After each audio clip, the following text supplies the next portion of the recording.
I am Naomi, 33 years old, and today I am watching the woman who made my life a living nightmare lose absolutely everything.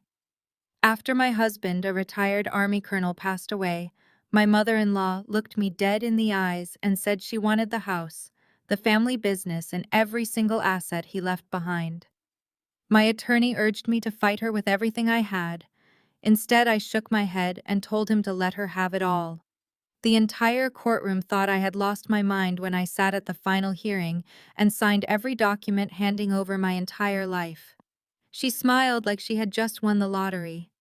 Then the judge closed the file, looked directly at her attorney, and asked one simple question that destroyed her entire existence. If you have ever been pushed to the absolute edge by entitled toxic in-laws who thought you were too weak to fight back, hit that like and subscribe button. Let me know where you are watching from in the comments, and stay tuned to hear how my ultimate surrender became their absolute destruction. I work as a digital forensics consultant in Arlington, Virginia. My job is to dig into corporate networks, trace missing funds, and find the digital footprints that executives try to hide. I deal in logic, data, and irrefutable facts. But nothing in my career could have prepared me for the emotional warfare my husband's family unleashed on me the day he died. Rick was 48 years old. We met 4 years ago when his defense contracting firm hired my agency to run a security audit. He was a man of intense discipline, sharp intellect, and profound kindness. The 15-year age gap meant nothing to us because we understood each other perfectly. After he retired from the military, he built his company from the ground up, securing lucrative logistics contracts with the Department of Defense. We lived in a stunning custom-built modern home just a few miles from the Pentagon. Our marriage was a true partnership.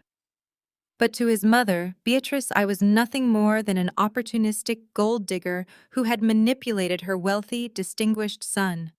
Beatrice was the kind of woman who wore high-end designer suits to the grocery store, but routinely forgot her wallet when the bill arrived.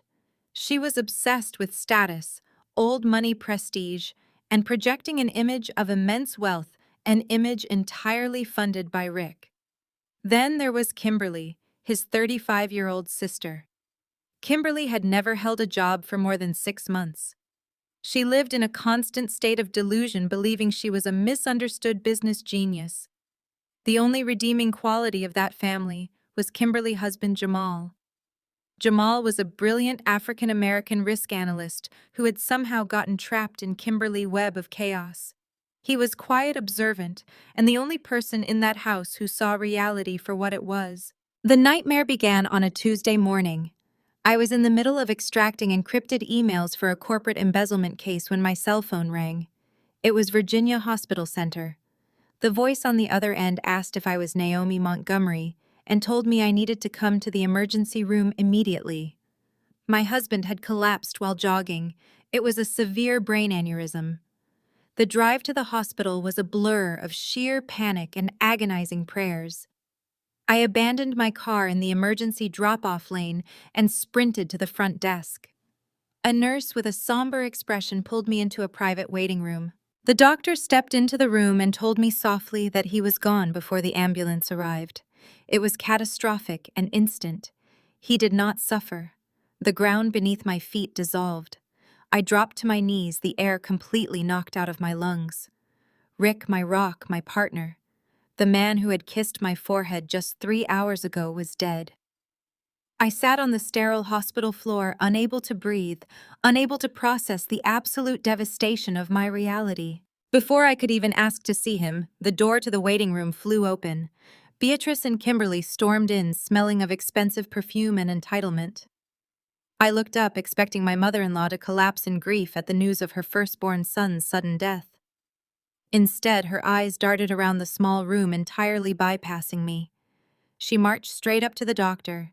She demanded to know where his personal effects were, her voice crisp and entirely devoid of emotion. She stated that he runs a highly classified defense firm and always carries a black leather briefcase when he leaves the house. She told the doctor she needed his briefcase, his cell phone, and the keys to his Arlington residence immediately. The doctor blinked, visibly taken aback. He told her gently that her son had just passed away and explained that the police who responded to the scene had his personal items. He clarified that those belongings would be released strictly to his legal spouse Naomi. Kimberly scoffed, stepping forward with her arms crossed. She snapped that I had only been married to him for 4 years. She proclaimed that they were his actual family. She insisted that her brother's company assets were in that briefcase and that they could not trust an outsider with classified military logistics. I pulled myself up from the floor, my hands trembling. I stared at Beatrice and reminded her that Rick was dead. I told her that her son was dead, and yet she was only asking for his briefcase. Beatrice finally looked at me. Her eyes were cold, calculating, and completely dry. She warned me not to play the grieving widow. She claimed everyone knew why I married a man 15 years my senior. She declared that his assets belonged to our family. She told me I was not a Montgomery, just a temporary mistake he made, and she promised she would be rectifying it today. Before I could respond to the sheer venom of her words, the door opened again. Jamal stepped inside, holding 2 cups of black coffee. He looked at his wife and his mother-in-law, his jaw tightly clenched. He did not say a single word to them. He walked straight past Kimberly, handed me a warm cup of coffee, and gently guided me to a chair. He whispered that he was so sorry, his dark eyes filled with genuine sorrow. He leaned in so only I could hear. He told me to brace myself. He warned that they were going to make this entirely about them. He said they had been waiting for an opportunity like this for years. I squeezed the paper cup, the heat burning my palms, grounding me in reality. Jamal was right. They were not grieving, they were strategizing, and I had to be ready for the war they were about to start. I knew in that moment that my life would never be the same. The battle lines were officially drawn. The hospital released Rick's personal effects to me despite the chaotic scene unfolding in the waiting area. Beatrice stood near the nurse's station, practically vibrating with an arrogant rage. She loudly threatened the hospital administration, claiming she would call her contacts at the Pentagon to declare a national security breach. She insisted I was merely an unauthorized civilian who had manipulated her way into possessing highly classified military materials. The head nurse, a seasoned professional who clearly had zero patience for wealthy entitlement, calmly ignored her outburst and handed me the clear plastic evidence bag. Inside sat Rick's cell phone, his leather wallet, and his house keys. I held those items tightly against my chest, feeling the cold reality of my new life. They felt impossibly heavy in my hands. Jamal stepped forward and quietly offered to drive me home, his voice offering the only shred of humanity in that room. But Kimberly grabbed his arm, her perfectly manicured nails digging deep into his suit jacket. She loudly demanded he drive her and Beatrice to their attorney's office immediately. She declared they needed to secure the estate before I could get my hands on any corporate assets. Jamal looked at me with deep, profound apology in his dark eyes before turning to escort his demanding wife out of the building. I walked out of the hospital doors completely alone, moving automatically through the motions of an existence that no longer made sense. I drove back to our Arlington home in absolute silence. The Virginia afternoon felt entirely disconnected from my devastating reality. The sun was shining brightly, commuters were going about their daily routines, and delivery trucks rolled down the suburban streets while my entire universe had just violently collapsed. I pulled into our long driveway, staring blankly at the beautiful modern house Rick and I had built our lives in. The sleek slate gray exterior and the custom landscaping we had chosen together looked exactly the same as when he left for his morning jog. I walked up the concrete steps to the front door, inserted my house key into the deadbolt, and attempted to turn it. The key did not budge. I tried again, wiggling the metal shaft, thinking the raw shock of the day had simply made my hands clumsy. The lock remained completely rigid. I stepped back and looked closely at the door hardware. It was brand new. The brushed nickel was shining and spotless, completely devoid of the small, everyday scratches our old lock had accumulated over the past 4 years. Before I could fully process the violation, I was looking at the heavy front door swung open. Beatrice stood in the foyer of my home, holding a thick leather clipboard, and flanked by 2 burly men in matching polo shirts. from a local locksmith company. I asked her what she was doing, my voice barely a whisper, as the sheer audacity of her actions paralyzed my vocal cords. She stated coldly that she was securing her family's hard-earned assets. She declared that this specific house was purchased with Montgomery money and reminded me that Rick's Defense Contracting Company operates out of the secure home office upstairs. She crossed her arms tightly and announced she absolutely could not have an unsecured civilian wandering around sensitive documents while the family grieved. I felt a sudden blinding rage instantly replace the crushing numbness in my chest. I shouted that my name is on the deed and that this is my legally owned house. I screamed that my husband died exactly 6 hours ago, and she had the absolute nerve to break into my home to change the locks. Beatrice smiled thinly, holding up a piece of printed paper. She smugly claimed she did not break in because she had retained a spare emergency key years ago. She declared this tragic day constituted an emergency. She proudly informed me the locks had been entirely changed and the central security code had been permanently reset. She told me I could call her attorney, Mr. Harrison, tomorrow during standard business hours to arrange a supervised 15-minute window to collect my basic clothing. She took a deliberate step back and slammed the solid oak door directly in my face. The loud sound echoed down the quiet tree-lined street. I stood on my own front porch, locked out of my own life, while the woman who birthed my husband aggressively claimed his entire kingdom. I refused to cry. I pulled out my cell phone and dialed 911. I clearly explained to the emergency dispatcher that I was the legal homeowner and my mother-in-law had illegally locked me out on the exact day my husband passed away. 30 agonizing minutes later, 2 Arlington police officers arrived and stood on my porch. I handed them my state driver's license and pulled up a verified digital copy of my property tax bill on my phone screen. The older officer reviewed the documents, nodded sharply, and signaled his partner to knock heavily on the front door. Beatrice opened it wearing a perfectly rehearsed look of aristocratic outrage. She smoothly told the officers that I was trespassing on Montgomery property and causing a shameful public disturbance during a time of intense family mourning. The older officer sighed heavily, clearly unimpressed by her performance. He informed her firmly that my name is on the digital deed, my identification matches this exact residential address, and I am the recognized legal spouse of the deceased. He clearly stated she could not legally evict a homeowner without a formal court order, let alone attempt it on the very day her husband died. He ordered her to step aside immediately, or she would be arrested on the spot for illegal lockout and criminal trespassing. Beatrice's face flushed with furious indignation. Her jaw tightened violently as she realized her prestigious title and old money held absolutely no power over the law in this specific moment. She reluctantly stepped aside, glaring at me with pure, unadulterated hatred as I walked past her into my own home. She hissed maliciously that this battle was far from over. She promised she would bleed me dry in civil court and swore on her son's grave I would not get a single dime of his money. I did not answer her. I did not even grant her the satisfaction of looking at her face. I walked straight past the locksmiths, up the hardwood stairs to our master bedroom, and locked the heavy door securely behind me.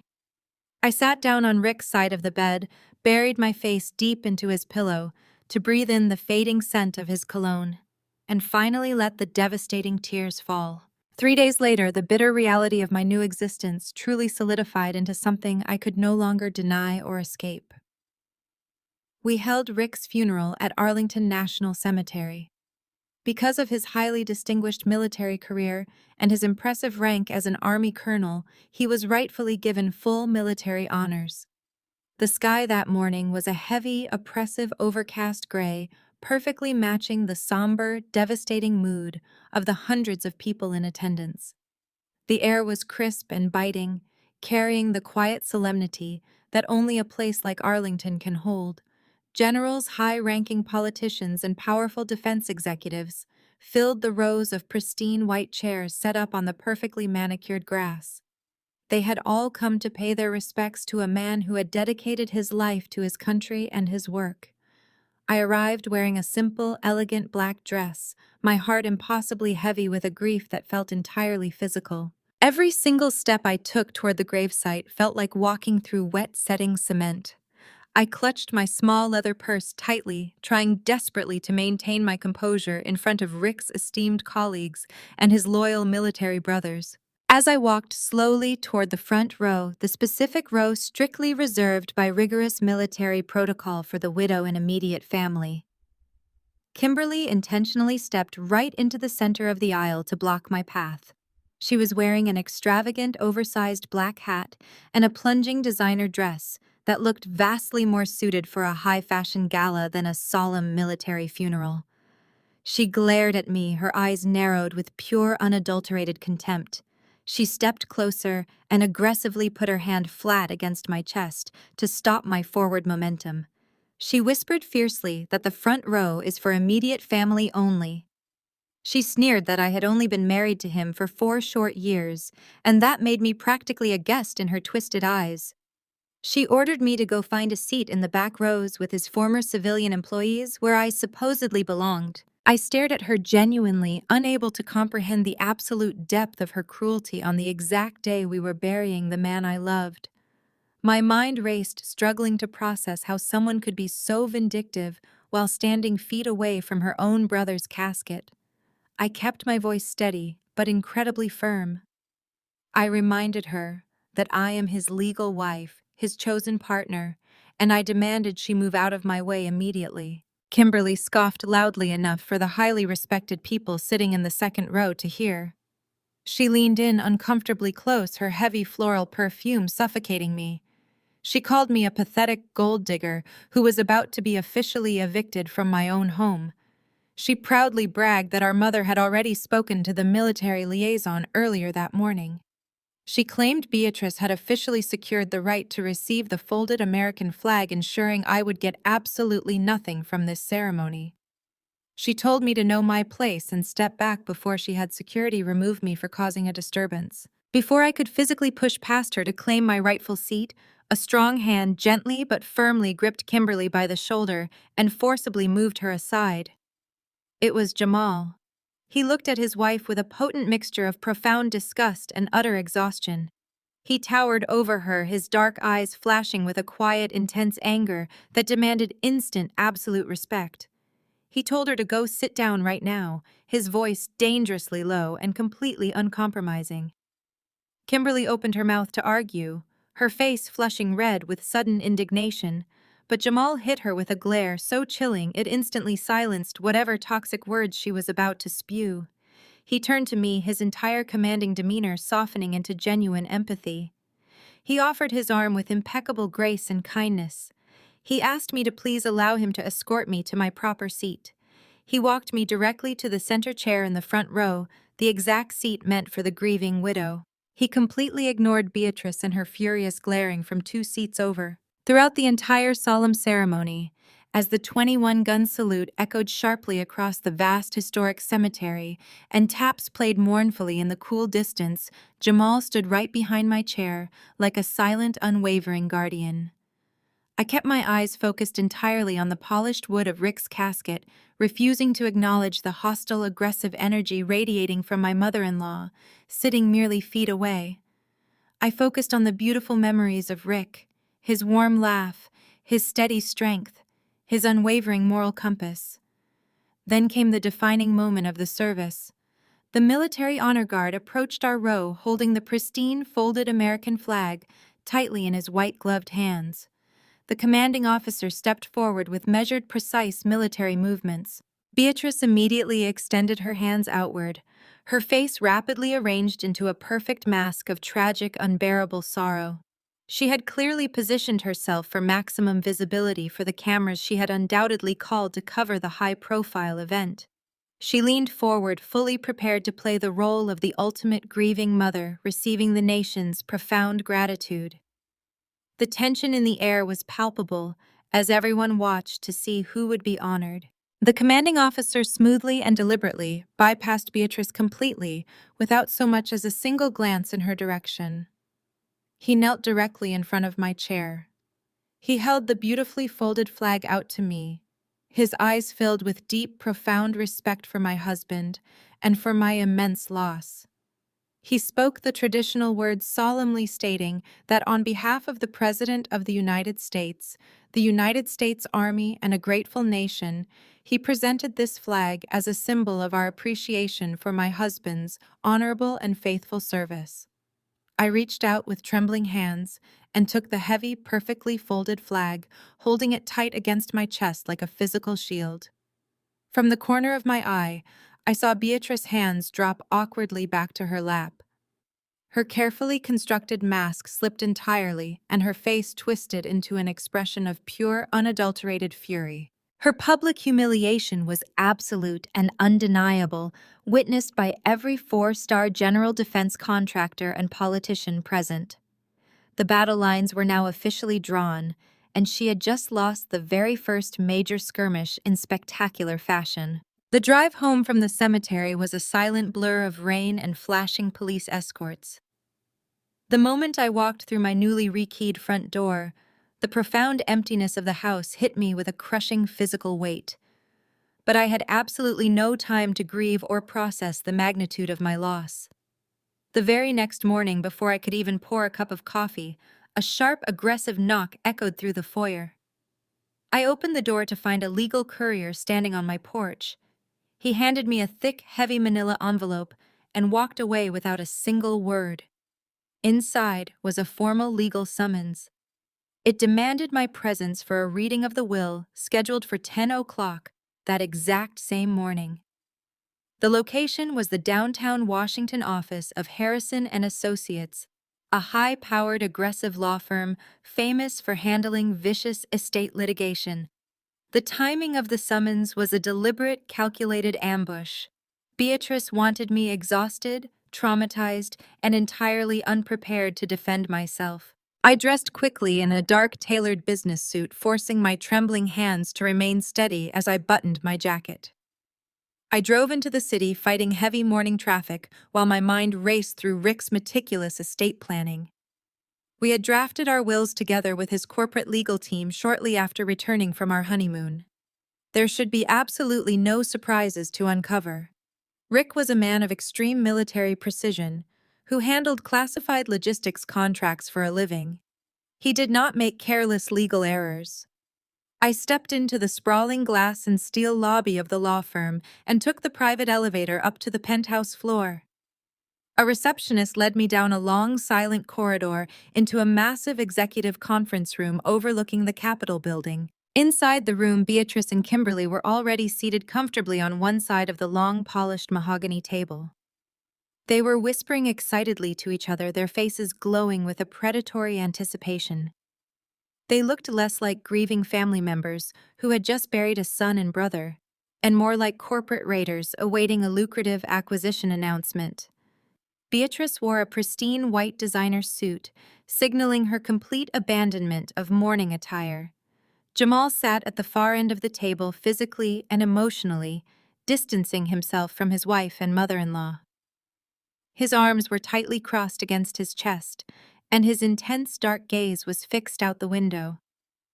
He gave me a brief, grim nod of solidarity as I walked in and took a solitary seat on the opposite side of the table. A moment later, Mr. Harrison entered the room.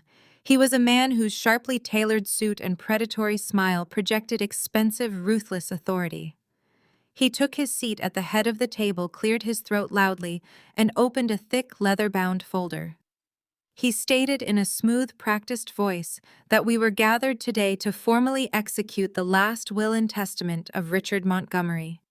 He looked directly at me, his eyes cold and calculating. He then announced that the document before him was legally filed and notarized exactly 10 years ago. I immediately sat forward and raised my hand in protest. I stated clearly that my husband and I comprehensively updated our estate planning 4 years ago. I explicitly named his corporate counsel and insisted that the document on the table was entirely outdated and legally invalid. Beatrice laughed out loud. It was a sharp, grating sound that echoed harshly off the glass walls of the conference room. She leaned across the table and mocked me, asking if I honestly believed a brilliant military tactician would leave his highly classified defense contracting empire to a girl who simply plays with computers for a living. She insisted that Rick was a fiercely protective man who purposely shielded his generational wealth from opportunistic outsiders. She called me a temporary civilian distraction who had overestimated her actual value to the family. Mr. Harrison raised a perfectly manicured hand to quiet his client. He smoothly informed me that he had already anticipated my objection. He stated that he had personally contacted the corporate counsel I mentioned first thing this morning. His next words hit me like a physical blow to the chest. He revealed that the corporate attorneys possessed absolutely no record of any updated will on file. They had searched their physical vaults and digital archives and found absolutely nothing. Therefore, Mr. Harrison declared with absolute finality, the most recent legally binding document in existence was the 10-year-old draft currently lying on his desk. My mind began spinning wildly. How could a defense contractor with top-secret security clearance simply lose a legally binding will? It defied every single logical protocol Rick lived by. But Mr. Harrison did not give me time to process the impossibility of the situation. He began reading the terms of the decade-old document. It was an absolute financial bloodbath.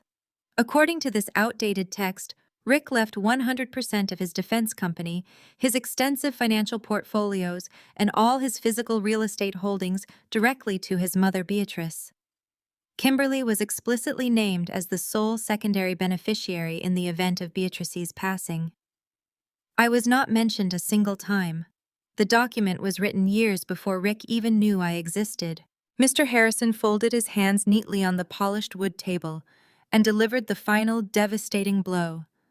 He declared that his client Beatrice Montgomery was now the sole legal owner of the Arlington residence and the new acting chief executive officer of Montgomery Defense Logistics. He looked me in the eye and coldly informed me that I had exactly 30 days to vacate the premises completely. Kimberly clapped her hands together softly, already calculating the listing price for my home. She smiled at her mother and suggested they call a luxury real estate agent today because they could easily sell my house for at least $2 million. Beatrice did not even acknowledge her daughter's callous remark about selling my home. Her sharp, predatory gaze had already moved on from the printed pages on the mahogany table and was now fixed entirely on my left hand. I rested my hands in my lap, but the large diamond caught the harsh overhead lighting of the conference room. It was a flawless 3-carat emerald-cut diamond, set in a simple, elegant platinum band. Rick had spent months searching for the perfect stone. He used his accumulated military pension funds to purchase it directly in New York, completely bypassing any corporate accounts or family trusts. It was a symbol of our independent life together. Beatrice leaned forward, resting her elbows on the table and steepled her manicured fingers. She spoke with a tone of mock sympathy that barely concealed her venomous intent. She stated that before we concluded this painful but necessary legal transition, there was the delicate matter of family heirlooms to address. She pointed a perfectly manicured finger directly at my wedding ring. She loudly proclaimed that a stone of that magnitude and clarity was obviously purchased using the Montgomery family trust funds. She insisted that Rick, being a practical military man, would never have squandered his personal savings on such a lavish piece of jewelry for a civilian wife he had only known for a brief period. Therefore, she reasoned, the ring was legally classified as a Montgomery family asset and belonged directly to the estate she now fully controlled. Kimberly chimed in immediately, her eyes wide with greedy agreement. She claimed she had always admired that specific diamond and stated it was only fitting that it stayed within the true bloodline. She held out her hand across the table and demanded I take it off right now to avoid any unnecessary legal complications. Mr. Harrison adjusted his expensive silk tie and offered a patronizing smile. He explained smoothly that under Virginia estate law, assets purchased with commingled or trust funds must be surrendered to the primary executor during the probate process. He strongly advised me to hand over the jewelry voluntarily to prevent him from filing an immediate injunction against me for grand larceny. He promised that if I cooperated, he might convince his client to give me a few extra days to pack my belongings before the eviction took effect. I sat perfectly still, looking at the three of them. The absolute audacity of their demand stripped away any remaining shock or grief, leaving behind a cold, razor-sharp clarity. They were not just trying to take my house and my husband's life work. They wanted to strip me of my dignity and leave me completely broken. They expected me to cry, to beg, or to yield under the sheer weight of their combined intimidation. I slowly raised my left hand, letting the diamond catch the light once more. I looked directly into Beatrice's cold, calculating eyes. I told her in a voice as cold and hard as the stone itself that she was entirely incorrect. I stated clearly that Rick purchased this ring with his own military pension savings. I informed her that he bought it completely independent of her precious family trust or the defense contracting firm.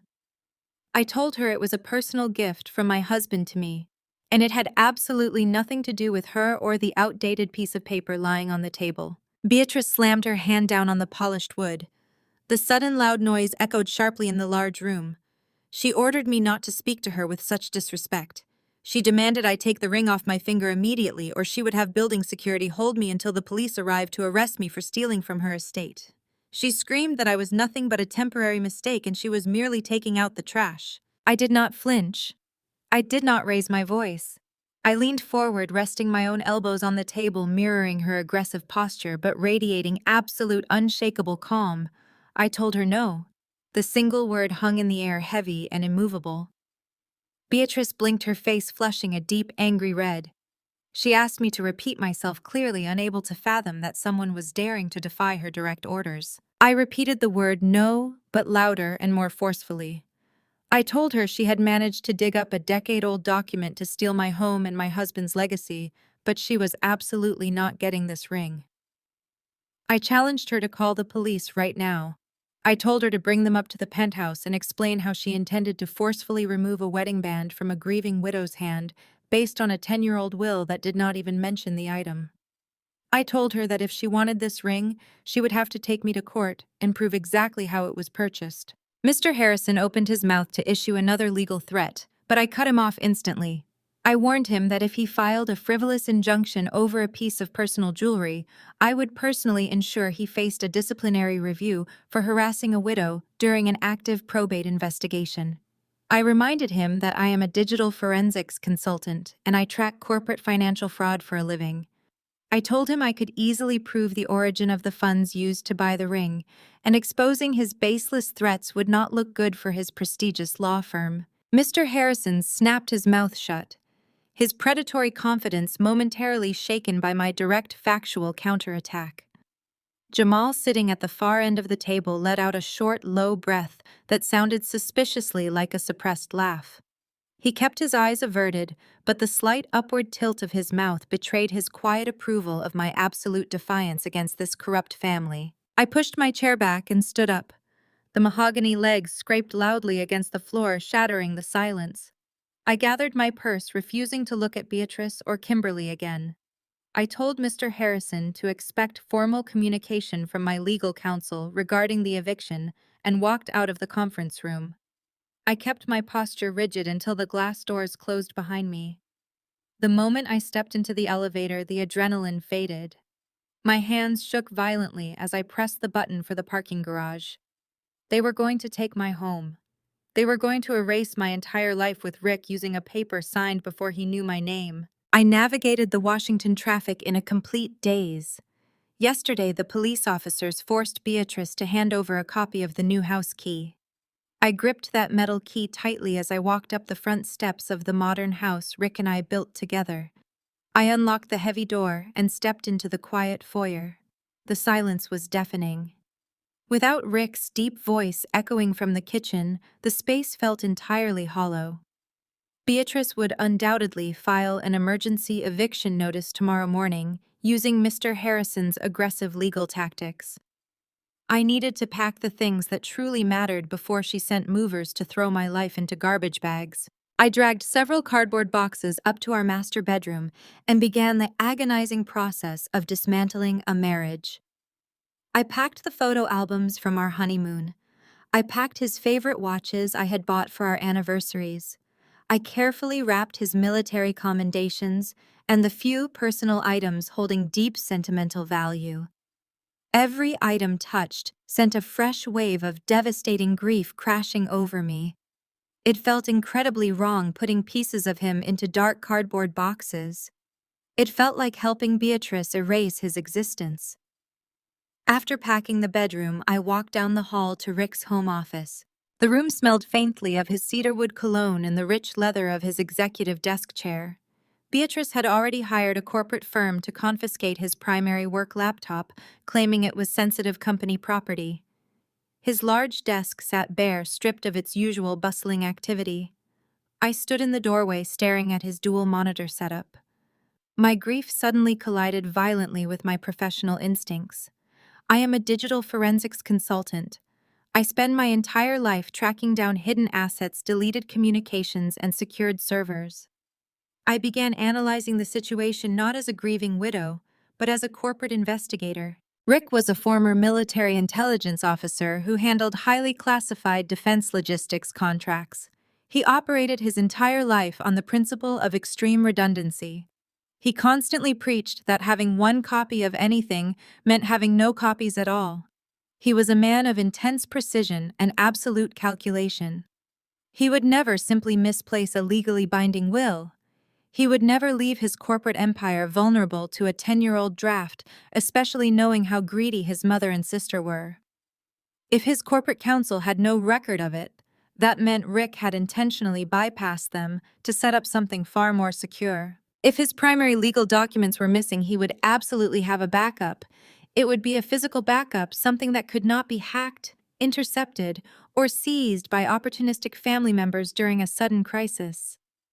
I walked slowly into the office and sat down in his heavy leather chair. I looked around the room, analyzing every detail. I checked the bookshelves, pulling out thick military history volumes to see if anything was hollowed out. Nothing. I checked the small safe in the corner, but it only held our passports and some emergency cash. I sat back in the chair and thought about how Rick worked. He wanted things accessible to him but invisible to everyone else. I dropped to my knees on the hardwood floor and crawled entirely under his massive custom-built oak desk. I ran my hands slowly along the underside of the heavy wood, feeling for any slight irregularities in the smooth surface. I checked the front edge and then the side panels. Nothing. I shifted my weight and moved toward the back left leg, a spot completely hidden from view, unless someone was physically lying on the floor. My fingers brushed against a small, rough patch. My heart immediately hammered fiercely against my ribs. I ran my hand over the spot again. It was a strip of heavy-duty black duct tape securing something small and rectangular flush against the wood. I dug my fingernails under the edge of the tape and peeled it back forcefully. A small, matte black USB drive dropped directly into the palm of my hand. I scrambled out from under the desk, clutching the tiny device like a lifeline. I rushed to my personal secure laptop and booted it up. I plugged the black drive into the port and waited, holding my breath. A password prompt appeared instantly on the screen, heavily encrypted and demanding a key. I knew exactly how his mind worked. I typed the exact coordinates of the specific location on the Boston Harbor where he proposed to me 4 years ago. I hit the enter key. The drive unlocked almost immediately. Inside the main directory, there was only one folder. The title of the folder was written in stark capital letters. It read, "Protocol Purge for Naomi Only." My hands shook violently as I moved the mouse and clicked the folder open. Inside was an absolute treasure trove of PDF documents, highly classified legal filings, offshore banking, routing numbers, and one video file. I stared at the screen, realizing my husband had orchestrated something massive from beyond the grave. I clicked the video file, and Rick's face appeared on my screen. He looked tired but incredibly resolute, sitting in this exact office, wearing his favorite gray sweater.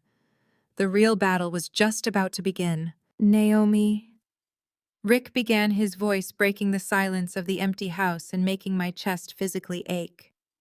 "If you are watching this, it means I am gone, and my mother has already made her move. I am so deeply sorry I could not be there to protect you from them." I touched the cold screen of my laptop, tears instantly blurring my vision. His voice sounded so real, so present. "I need you to listen to me very carefully." Rick continued, his commanding military tone, taking over, replacing the gentle husband I knew. with the brilliant strategist he was. 3 years ago, during an internal corporate audit, I discovered a massive financial discrepancy. My mother had been systematically embezzling money from the company to fund her and Kimberly's endless shopping addictions. She leveraged her position as an early founding board member to quietly drain our operational capital. My eyes widened in shock. Embezzlement. The lavish lifestyle, the designer clothes, the luxury cars, all of it was stolen directly from Rick's hard work. I could not send my own mother to federal prison. Rick sighed heavily, rubbing his face with his hands. But I knew that if I confronted her directly, she would burn the entire company to the ground out of pure spite. Furthermore, I knew that if anything ever happened to me, she would use every legal loophole to completely destroy you and leave you with absolutely nothing. So I set a trap. He leaned closer to the camera, his blue eyes intense and focused. Montgomery Defense Logistics, the company my mother believes she just inherited, the one attached to that old will she undoubtedly threw in your face, is now nothing more than a hollow shell company. Over the last 2 years, I quietly and methodically transferred all our actual defense contracts, the proprietary software patents, and the liquid capital into a completely new corporate entity called Vanguard Sentinel. He held up a thick legal document with a red seal to the camera. I placed Vanguard Sentinel along with the deed to our Arlington home into an irrevocable trust, and I named you, Naomi, as the sole trustee and sole beneficiary. My corporate counsel did not have the real will because I used a private wealth management firm in Zurich to structure the trust. I built it so my mother and her ruthless lawyers could never trace it or touch it. I paused the video, my mind racing at light speed as the pieces fell into place. An irrevocable trust cannot be altered, challenged, or broken by a standard probate court. It exists entirely outside the traditional inheritance system. Beatrice had just aggressively inherited a ghost ship. I hit play again, my hands gripping the edge of the desk. Rick's face turned incredibly grim. But it gets worse, Naomi. Because Montgomery Defense Logistics is a hollow shell, it has absorbed all the corporate liabilities. The old company is currently sitting on $12 million in unpaid corporate taxes to the Internal Revenue Service. Additionally, the Department of Defense just flagged the old company for a $5 million contract violation due to my mother's embezzlement scheme. That company is a ticking time bomb of massive federal debt. He offered a sad, knowing smile, the kind of smile he reserved for moments when he had outmaneuvered an opponent perfectly. Let her have it, Naomi. Let her take the title of CEO. Let her take the old will. Let her sign the legal documents claiming full ownership of the liabilities. The moment she signs, she absorbs the federal debt entirely. I love you, Naomi. Play the long game. The video ended, fading to black. I sat in the dark office, staring at my reflection in the dark monitor. My brilliant protective husband had orchestrated a masterpiece of financial warfare from beyond the grave. He did not just leave me a safety net. He left me a guillotine, and all I had to do was let Beatrice pull the lever herself. I immediately opened the other files in the folder to verify everything. The documents were flawless. The Zurich Trust paperwork was legally impenetrable. The IRS audit notices were terrifyingly real, addressed to Montgomery Defense Logistics, demanding immediate payment for years of fraudulent accounting. The Department of Defense penalty letters cited severe contract breaches and demanded $5 million in immediate restitution. Beatrice thought she had just won a billion-dollar empire. She had actually just claimed ownership of a $20 million federal nightmare. I printed every single document from the encrypted drive and placed them into a secure, fireproof lockbox. I wiped the USB drive clean of any traceable metadata and secured it in my bag. The tears of grief I had shed earlier transformed into tears of absolute resolve. They wanted to play a ruthless game of corporate acquisition. They had no idea they were walking blindly into a federal trap designed by a military mastermind. My phone buzzed on the desk. It was a text message from Jamal. The preview text showed he was warning me about Kimberly's sudden hostile takeover of the corporate office downtown. They were moving faster than I anticipated. Beatrice and Kimberly were already spending money they did not have, racking up more debt on a company that was already dead in the water. I picked up my phone and prepared to reply. I needed to protect Jamal before the blast radius consumed everyone in that toxic family. I had to orchestrate the next phase of the purge protocol perfectly. I took a deep breath, steeling myself for the war ahead. I would honor Rick's final wish. I would play the long game. I would let them think they had won everything. I would hand them the rope and watch them gleefully tie the knot themselves. Beatrice Montgomery wanted absolute control. She was going to get exactly what she deserved. I stood up, packed my bag, and walked out of the office. I stood up, packed my bag, and walked out of the dark office space. The very next morning, the hostile takeover began exactly as I had anticipated. I did not even have to lift a single finger to initiate their absolute destruction. They were doing it entirely on their own, fueled by an intoxicating blend of arrogance, greed, and unearned power. While I quietly moved my essential belongings into a highly secured luxury penthouse in downtown Washington, funded completely by the pristine Vanguard Sentinel Trust, Kimberly launched her aggressive assault on Montgomery Defense Logistics. I knew exactly what was happening in real time because Jamal called me from his car during his lunch break. His voice came through the speaker as a potent mixture of absolute disbelief and sheer, utter exhaustion. He told me the circus happening at the downtown headquarters was beyond anything he could have ever predicted.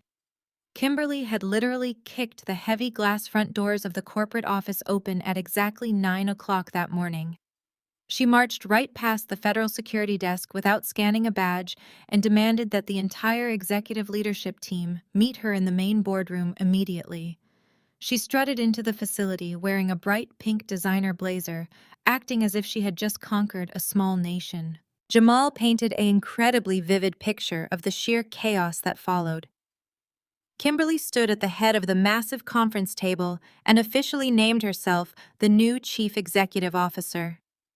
She boldly declared this new title despite having absolutely zero military clearance and not a single day of background experience in federal defense contracting. When the veteran chief financial officer and the seasoned head of operations politely asked to see her legal credentials and proper security clearance documentation, Kimberly completely lost her mind. She screamed at the top of her lungs that her last name was Montgomery, and she did not need to prove her authority to a room full of hired civilian help. She fired both of the senior executives right there on the spot. She aggressively ordered the building security team to escort the two most vital operational leaders out of the facility simply because they asked her to follow standard federal compliance protocols. By terminating the financial officers in a blind rage, she effectively removed the only internal safety nets that could have potentially warned her about the massive looming debts. She smugly told the remaining terrified staff members that she was aggressively cleaning house. She claimed she was going to bring a modern, fresh lifestyle perspective to the supposedly outdated military logistics firm. She actually told a room full of seasoned military contractors that they needed to focus more on brand synergy and corporate aesthetics, rather than secure supply chain management. With all professional oversight completely eliminated, Kimberly immediately targeted the corporate credit lines. Jamal groaned audibly over the phone as he relayed the ongoing financial carnage. She managed to max out 3 high-limit corporate accounts within a matter of mere hours. Her very first official executive decision was to order a complete, gutting, and aggressive redesign of the entire executive suite. She hired a high-end luxury interior design firm to completely rip out Rick's practical, functional office space. She demanded they replace everything with imported Italian marble desks, gold-plated light fixtures, and custom velvet lounge chairs. She told the frantic, nervous vendors to simply put all the exorbitant charges on the company tab, acting as if the defense firm was her own personal piggy bank. But she certainly did not stop there. Beatrice was equally complicit in the absolute financial slaughter happening that day. Shortly after Kimberly took over the office, Beatrice marched down to an exclusive luxury car dealership. She confidently purchased a $150,000 Mercedes SUV and registered the vehicle directly under the corporate name. She aggressively and illegally classified the high-end luxury vehicle as a necessary logistics transport expense for the firm. She drove the massive vehicle right to the corporate headquarters, acting like royalty arriving at a coronation. Later that exact same afternoon, Beatrice decided to host a lavish catered luncheon for 6 of her wealthy country club friends right inside the freshly claimed executive boardroom. She boldly billed thousands of dollars in vintage champagne imported caviar and gourmet catering directly to the Department of Defense operational expense accounts. They were laughing, drinking, and celebrating their hostile takeover, completely oblivious to the catastrophic reality of their reckless actions. They did not realize that every single swipe of those corporate credit cards was instantly triggering automated red flags deep within the federal auditing system. They were blindly spending government-allocated funds that the shell company did not actually possess. The company accounts they were draining were linked directly to the entity that already owed $12 million to the Internal Revenue Service. They were essentially stealing money from the federal government to fund a luxurious lifestyle they had never earned and could never legally justify. I listened to Jamal explain the horrific spending spree, and I could not help but smile coldly at the screen of my phone. I told him to let them spend every single dime they could possibly get their greedy hands on. I instructed him to let them put their legal signatures on every single financial ledger and authorize every fraudulent purchase in permanent writing. The more money they illegally siphoned from the defense accounts, the tighter the federal noose would wrap around their necks. They thought they were building a glorious new empire, but they were actually just digging an inescapable financial grave.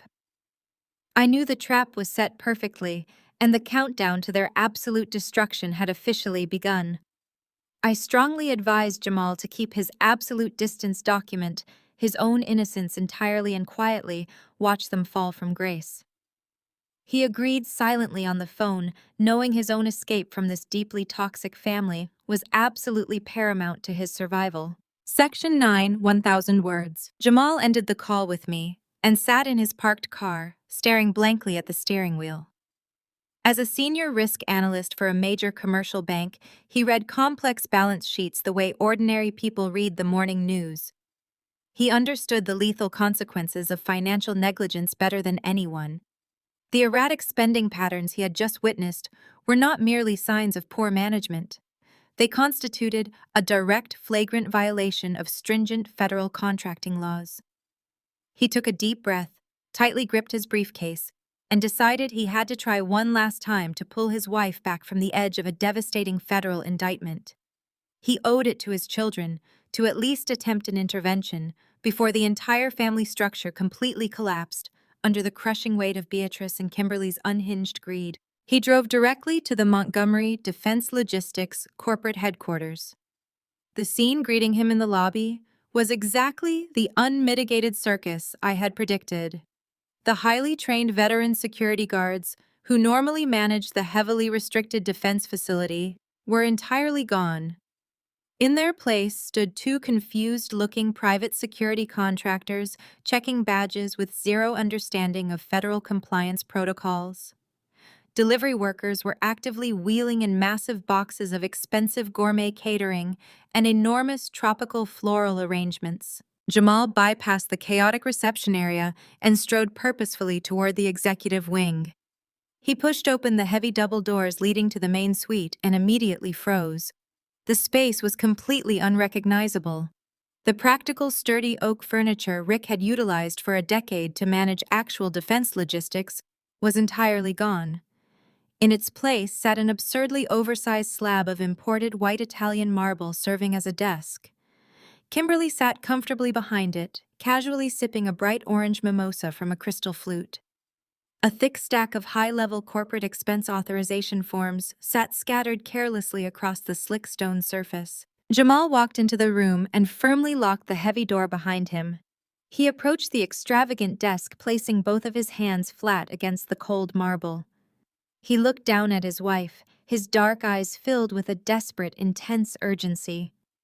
He told her she needed to stop this reckless behavior right this second, his voice dropping to a low, uncompromising pitch.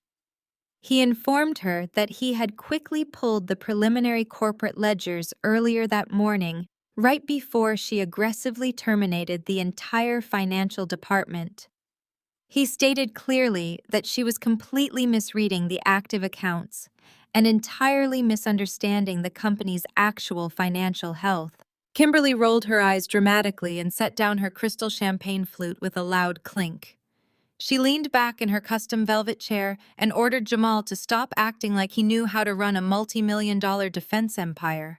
She arrogantly claimed her brother had left them a massive fortune, and she was simply upgrading their outdated corporate image to attract higher-tier investors. She insisted that spending money was the only way to make money in the modern corporate landscape. Jamal pulled a neatly folded printed spreadsheet from his inside jacket pocket and dropped it directly onto the marble desk. He demanded she actually look at the hard numbers. He explained methodically that this specific company had not cleared a single legitimate Department of Defense contract invoice in over 8 months. He explicitly pointed out that the massive cash flow she and Beatrice were currently burning through was drawn exclusively from high-interest corporate credit lines. He warned her there was absolutely no incoming revenue to balance the ledgers. He stated bluntly that they were gleefully spending phantom money that belonged to institutional creditors. He tapped the printed spreadsheet sharply with his index finger, emphasizing his next point. He reminded her that she and Beatrice had just purchased a wildly expensive luxury vehicle and illegally categorized it as a vital logistics transport. He pointed out that they were currently billing country club catering and imported champagne directly to federal operational expense accounts. He explicitly warned her that if a government auditor flagged these specific transactions, they would not just slap the company with a minor administrative fine. He stated with absolute certainty that federal investigators would immediately recommend severe wire fraud charges and aggressive prosecution for the misappropriation of government funds.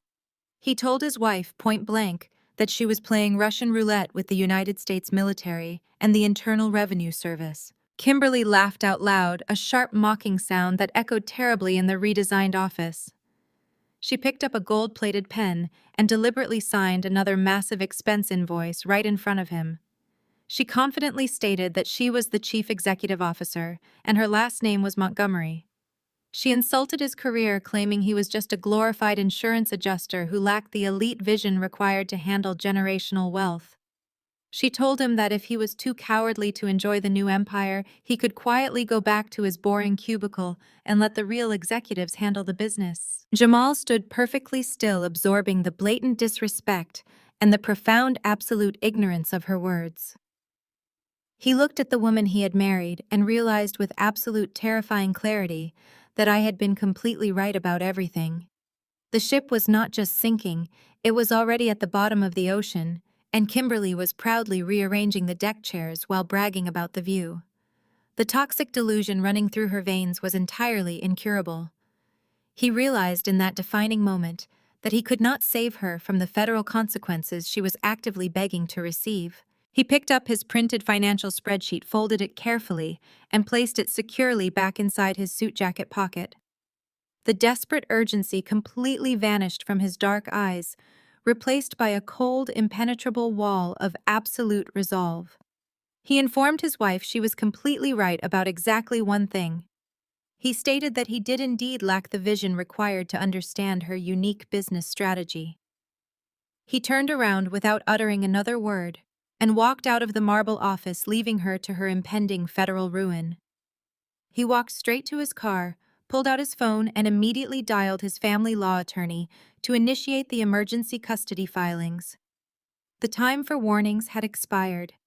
Now he just needed to execute his exit strategy before the blast radius consumed him and his children completely. While Jamal was dialing his attorney from the corporate parking lot to secure his survival, I was already executing the next crucial phase of the purge protocol. I carried the plain black briefcase containing the printed files from Rick's encrypted drive and walked confidently into the downtown Washington offices of Gallagher and Associates. Thomas Gallagher was a famously ruthless corporate litigator who specialized in dismantling hostile takeovers and navigating complex federal financial disputes.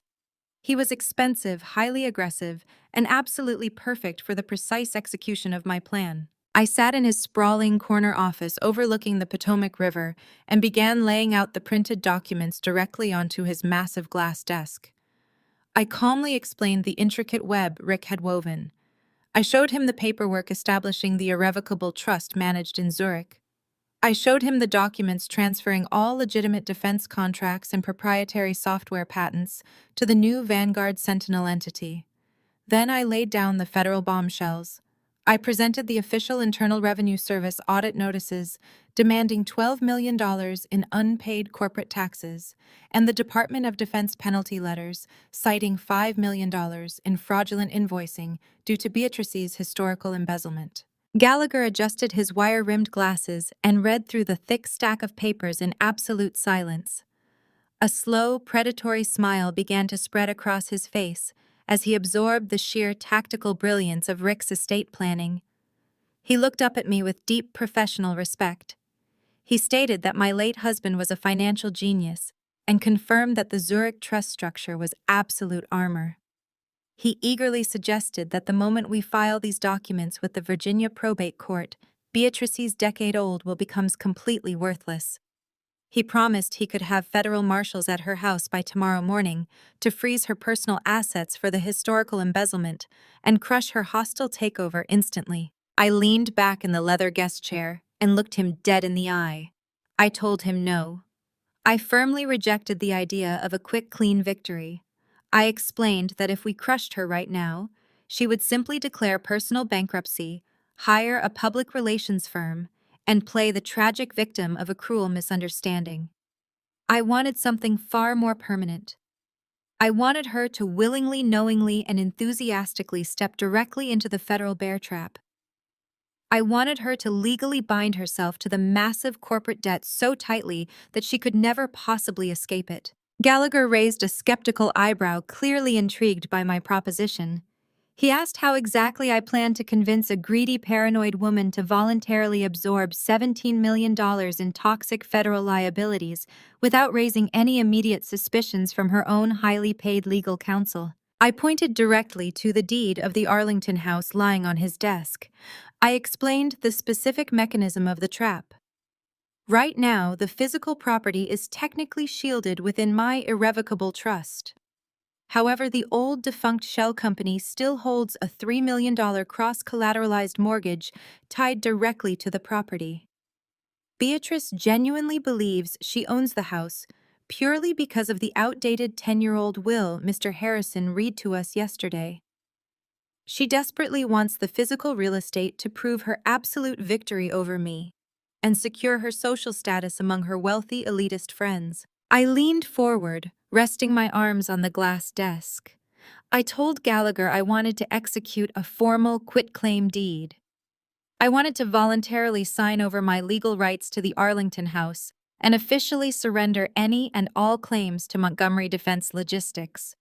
I wanted to hand her the entire empty empire on a gleaming silver platter. But I insisted we strategically embed a comprehensive indemnification waiver directly into the final settlement paperwork. Gallagher's eyes widened in sudden realization as the lethal beauty of the strategy clicked firmly into place.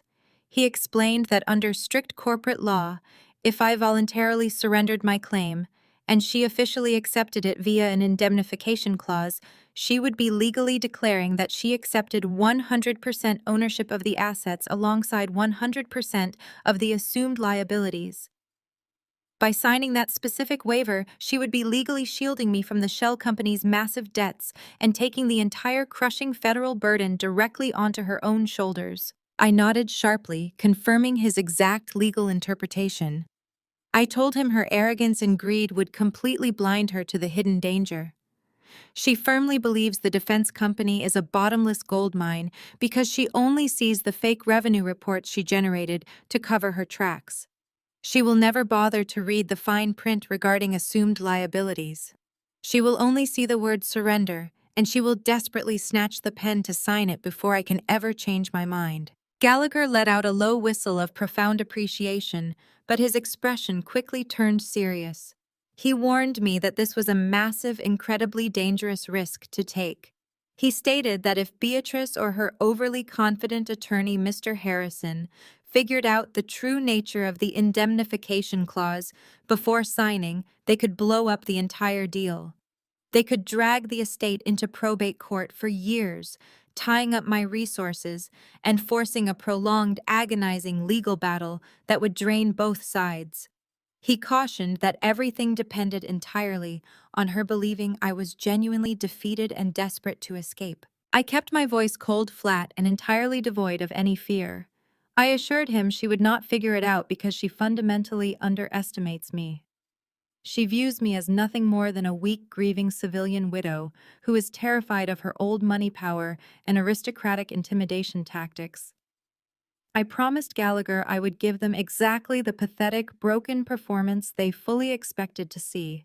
I told him to draft the quitclaim deed and the indemnification waiver immediately. The trap was fully designed. Now it was time to bait the hook and invite the hungry predators to feast. Exactly 3 days after my strategic meeting with Attorney Gallagher, the expected escalation arrived right at my front door. I was currently staying at a highly secured luxury penthouse in downtown Washington, keeping my physical footprint entirely hidden from the Montgomery family. However, I had intentionally left my legal forwarding address accessible through the standard probate registry because I wanted them to find me on paper. Early Thursday morning, a heavy, aggressive knock echoed through my quiet hallway. I opened the door to find a weary-looking process server holding a thick manila envelope. He bluntly asked if I was Naomi Montgomery, handed over the heavy documents, and walked away without another word. I took the envelope to my kitchen island and sliced it open. Inside was a formal civil lawsuit, filed in the Virginia State Court by Mr. Harrison, on behalf of his client, Beatrice Montgomery. I read through the aggressive legal jargon and actually had to force myself to bite the inside of my cheek to keep from laughing out loud at the sheer audacity of their claim. Beatrice was officially suing me for $100,000 in retroactive back rent. The lawsuit viciously claimed that because the Arlington house legally belonged to the Montgomery estate via the decade-old will, I had never been a legitimate homeowner. Instead, Mr. Harrison creatively argued that I was merely an unauthorized tenant living off her son's wealth for the past 4 years. She was demanding immediate compensation for my supposed free ride, charging an inflated monthly market rate, and adding fabricated emotional distress damages. The absurd lawsuit was not their only weapon of choice. 5 minutes after the process server left my building, my cell phone buzzed with an urgent notification. It was a massive group email from Kimberly. She had not just sent it to me privately. She had carbon copied her entire country club social circle, several prominent defense contractors who used to work closely with Rick, and even a few of my old professional network contacts. The subject line read simply, "Restoring the Montgomery Legacy." Inside the email, Kimberly launched a brutal, unhinged character assassination. She blatantly claimed I was a hostile gold digger refusing to leave the family property out of pure spite. She accused me of hoarding Rick's military medals and illegally hiding corporate assets from the rightful heirs. She painted herself and her mother as the tragic, grieving victims of a manipulative young widow who was trying to extort a grieving family for quick cash. She warned everyone in the industry not to do business with my digital forensics firm, claiming I was unethical and actively under investigation. It was exactly the kind of dramatic public escalation I needed. They were so completely blinded by their own toxic narrative of superiority that they were eagerly sprinting headfirst into the kill zone. I immediately picked up my phone and called Attorney Gallagher. I read the specific lawsuit terms and Kimberly's defamatory email aloud to him. He chuckled dryly over the line, noting that they were extremely desperate to establish absolute dominance before the probate court finalized anything. I told him this was our perfect opening. I instructed him to reach out to Mr. Harrison immediately and set up a formal mediation session. I told Gallagher to tell their legal team that the massive lawsuit and the vicious public smear campaign had completely broken my spirit. I wanted him to sound deeply concerned for my mental state on the phone. I needed Harrison to report back to Beatrice that I was terrified of a prolonged, expensive court battle and completely desperate to make the pain stop. Gallagher understood the assignment perfectly. He promised to make his phone call sound like a frantic plea for mercy from an overwhelmed lawyer representing a defeated client. 2 hours later, Gallagher called me back confirming that Harrison had enthusiastically taken the bait. The mandatory mediation was officially scheduled for early Friday morning directly at Harrison's downtown law firm. They wanted home court advantage to maximize their psychological intimidation tactics. Friday morning arrived with a cold, biting wind whipping across the Potomac River. I stood in front of the large mirror in my penthouse, deliberately altering my entire physical appearance to match the weak character they expected to destroy. For the past 5 years, I had commanded respect in high-stakes corporate boardrooms with sharp tailored suits and flawless posture. Today, I needed to look like a woman whose entire world had permanently shattered. I chose a slightly wrinkled gray blouse and plain black slacks. I wore absolutely no makeup, allowing the dark, heavy circles under my eyes from actual sleepless nights of genuine grief to show prominently. I let my hair hang somewhat limp and unstyled. I spent several minutes practicing making my hands tremble slightly. I practiced dropping my shoulders and looking down, avoiding any direct, confident eye contact. I was carefully transforming myself back into the weak, insignificant civilian they had always accused me of being. I met Gallagher in the marble lobby of the opposing law firm. He took one look at my disheveled, defeated appearance and gave a sharp, impressed nod of approval. We rode the private elevator up in total silence, mentally preparing for the performance of a lifetime. When we stepped into the lavish executive conference room, the visual contrast could not have been more stark. Beatrice and Kimberly sat at the far side of the massive mahogany table, radiating a smug, arrogant superiority. Beatrice wore a vivid crimson designer dress, complete with a massive diamond necklace that she had undoubtedly purchased with the embezzled company funds just days prior. Kimberly sat next to her, scrolling on her phone, with a look of supreme, exaggerated boredom. Mr. Harrison sat at the head of the table, looking exactly like a shark that had finally cornered a wounded fish. Jamal was notably absent, fulfilling his promise to me to stay entirely out of the blast radius and handle his own quiet exit. I took my seat slowly, keeping my shoulders slumped heavily and my eyes fixed firmly on the polished wood of the table. I let my hands rest visibly on the surface, allowing a slight fabricated tremor to take over my fingers. Beatrice took a slow, deliberate sip from a crystal glass of sparkling water. She looked across the table at me with an expression of pure, unfiltered disgust. She stated sharply that we should make this meeting quick because she had a celebratory luncheon at the country club at noon. She leaned forward and aggressively demanded to know if I was finally ready to vacate her property, or if she needed to send the county sheriff to drag my cheap belongings to the curb. The mediation had officially begun, and the predators were circling exactly as planned. I kept my eyes firmly fixed on the polished wood of the conference table, allowing a heavy, tense silence to stretch across the massive room. I needed them to feel the absolute power they believed they held over me. I took a slow, ragged breath and finally looked up at Beatrice. I let a single, perfectly timed tear escape and roll slowly down my cheek.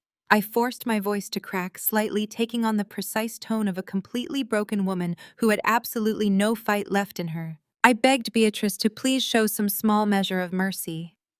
I reminded her that Rick had literally just passed away, and my entire world had been completely shattered by his sudden death. I told her I had absolutely nowhere else to go and no one to turn to for support. I fabricated a desperate story about my digital forensics business, struggling terribly because I had taken so much time off to plan the funeral and deal with my profound, crippling grief.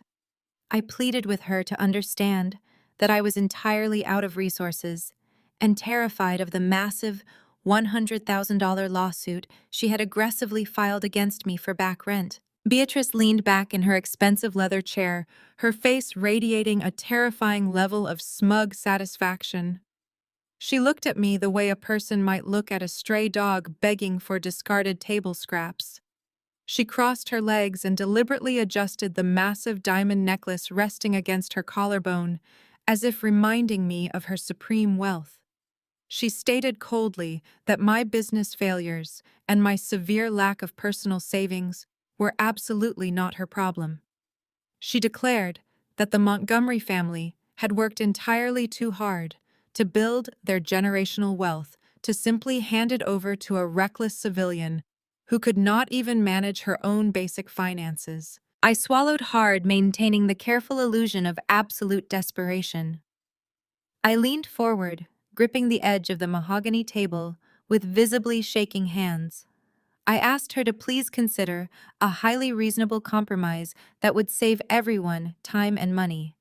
I suggested that if she could just give me a tiny fraction of the estate, perhaps 10% of the Defense Logistics Company equity, it would be just enough money for me to buy a small, modest condo to rebuild my life. I promised her that if she gave me that small percentage, I would immediately drop all my legal claims, walk away from the Arlington house today, and never bother their prestigious family again. I told her I just needed a tiny bit of financial help to start over. Kimberly actually laughed out loud at my request. The sound was harsh, piercing, and entirely devoid of any basic human empathy. She slammed her hand flat on the table and looked at me with pure, unadulterated contempt.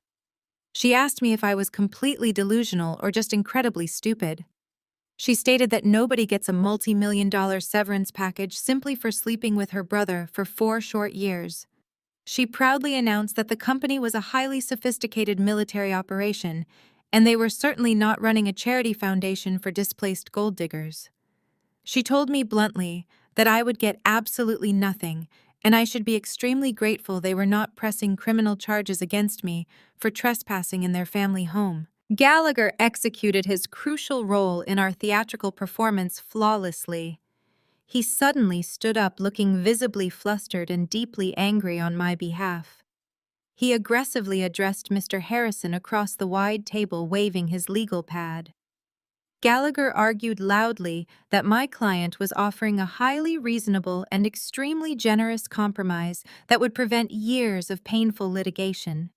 He warned them sharply that if we took this matter to a full probate court, we would easily tie up the entire Montgomery estate in agonizing litigation for at least 5 years. He threatened that Beatrice would absolutely not be able to access the lucrative corporate accounts or sell the Arlington house until a federal judge finally ruled on the actual legitimacy of the decade-old will. I saw Beatrice's eyes narrow sharply at the threat. The explicit mention of losing immediate access to the corporate credit cards and the massive operational accounts visibly panicked her. She had already grown deeply accustomed to her new lavish spending habits, and the thought of a judge freezing those assets terrified her to her core. She leaned forward, resting her elbows heavily on the table. She looked exactly like a desperate predator moving in for the absolute final kill. She wanted me eliminated from her life today, no matter what the cost. Beatrice hissed across the table that she was not giving me 10%. She stated firmly that she was not even giving me 1% of her son's magnificent empire. She pointed a perfectly manicured finger directly at my face and delivered her ultimate counteroffer. She demanded that I sign a quitclaim deed right here and right now, officially turning over all keys, deeds, and legal rights to the Arlington house and Montgomery Defense Logistics. In exchange, she promised she would generously drop the $100,000 lawsuit for back rent, and she would call off her aggressive public relations smear campaign against my digital forensics business. I buried my face in my hands, letting out a small, fabricated sob that echoed loudly in the tense conference room. I cried out that she was leaving me with absolutely nothing. I wailed that I had built my entire life with Rick, and she was completely erasing me from existence with a single piece of paper. Beatrice smiled a terrifying, victorious grin that stretched widely across her face. She leaned closer and whispered harshly that she was not leaving me with nothing. She claimed she was leaving me with a harsh, much-needed reality check. She told me to pack my cheap bags and walk away with only the clothes on my back, so they would never have to look at my pathetic face again. Mr. Harrison sensed blood in the water and immediately seized the opportunity to press their perceived advantage. He pulled a thick legal document from his briefcase and slid it confidently toward the center of the table. He smoothly advised me to take his client's incredibly generous offer before she changed her mind. He reminded me that I was currently facing a massive civil lawsuit that would absolutely bankrupt me beyond repair. He stated that taking this deal was my only logical escape route from complete financial ruin. He warned me that if I walked out of this room without signing, Beatrice would instruct him to aggressively freeze my personal bank accounts by the end of the business day. I kept my face buried in my hands, ensuring they could not see the cold, calculated triumph shining brightly in my eyes. They were acting exactly as I had predicted. Their boundless greed and their desperate need to inflict maximum cruelty had completely blinded them to basic legal due diligence. They were so fiercely focused on breaking my spirit that they failed to realize they were eagerly sprinting headfirst into a highly sophisticated financial slaughterhouse. The trap was perfectly set. Gallagher cleared his throat, interrupting the suffocating tension in the room. He slammed his legal pad onto the table and demanded a strict 10-minute recess. He stated aggressively that he absolutely needed to confer with his client privately before allowing her to sign away her entire legal existence. Beatrice rolled her eyes and waved her hand dismissively, granting us the short break. She warned us not to waste her valuable time because she had reservations at noon. I stood up slowly, keeping my shoulders slumped, and followed Gallagher out of the heavy mahogany doors. The moment we stepped into the long marble hallway, the oppressive atmosphere of the conference room vanished. Gallagher pointed toward a small private consultation room down the corridor, but before we could take a single step, a tall figure emerged from the alcove near the elevators. It was Jamal. He had refused to sit inside the mediation room, wanting no part in his wife's horrific display of cruelty. He stood holding a paper coffee cup, his sharp, dark eyes tracking my every movement. He wore a perfectly tailored charcoal suit, looking every bit the high-level risk analyst he was. He walked deliberately toward us, blocking the path to the consultation room. He looked at Gallagher and quietly asked for 2 minutes alone with me. Gallagher glanced at me for approval. I gave a short nod, dropping the facade of the weeping widow instantly. My posture straightened, and the fabricated trembling in my hands vanished completely. Gallagher stepped away, leaving us alone in the quiet corridor. Jamal looked at my tear-free face and let out a heavy sigh that sounded almost like relief. He took a step closer, keeping his voice low enough that it could not carry back to the main conference room. He told me he knew exactly what I was doing.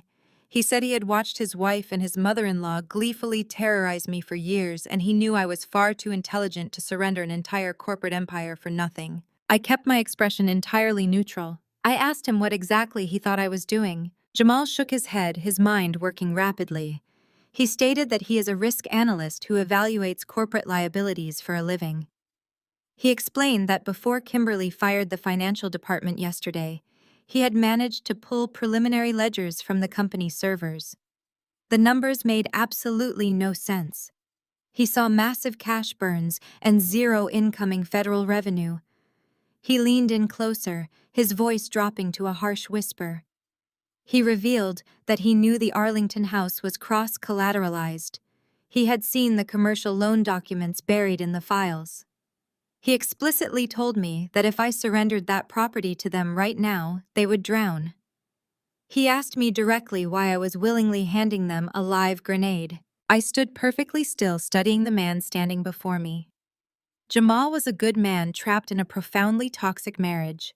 He was a loving father to his children, and the only person who had ever treated me with genuine human decency in that terrible family. He had bought me a warm cup of coffee on the absolute worst day of my life, while the rest of them pillaged my husband's legacy. He deserved the truth to save himself. I looked him dead in the eye and spoke with icy clarity. I told him he was entirely correct. I confirmed that the company his wife and mother-in-law were currently fighting to steal was nothing more than a hollow shell. I told him it was bleeding out, carrying massive catastrophic federal debt that would utterly destroy anyone whose name was attached to the executive deed. I explained that I was not surrendering my empire at all.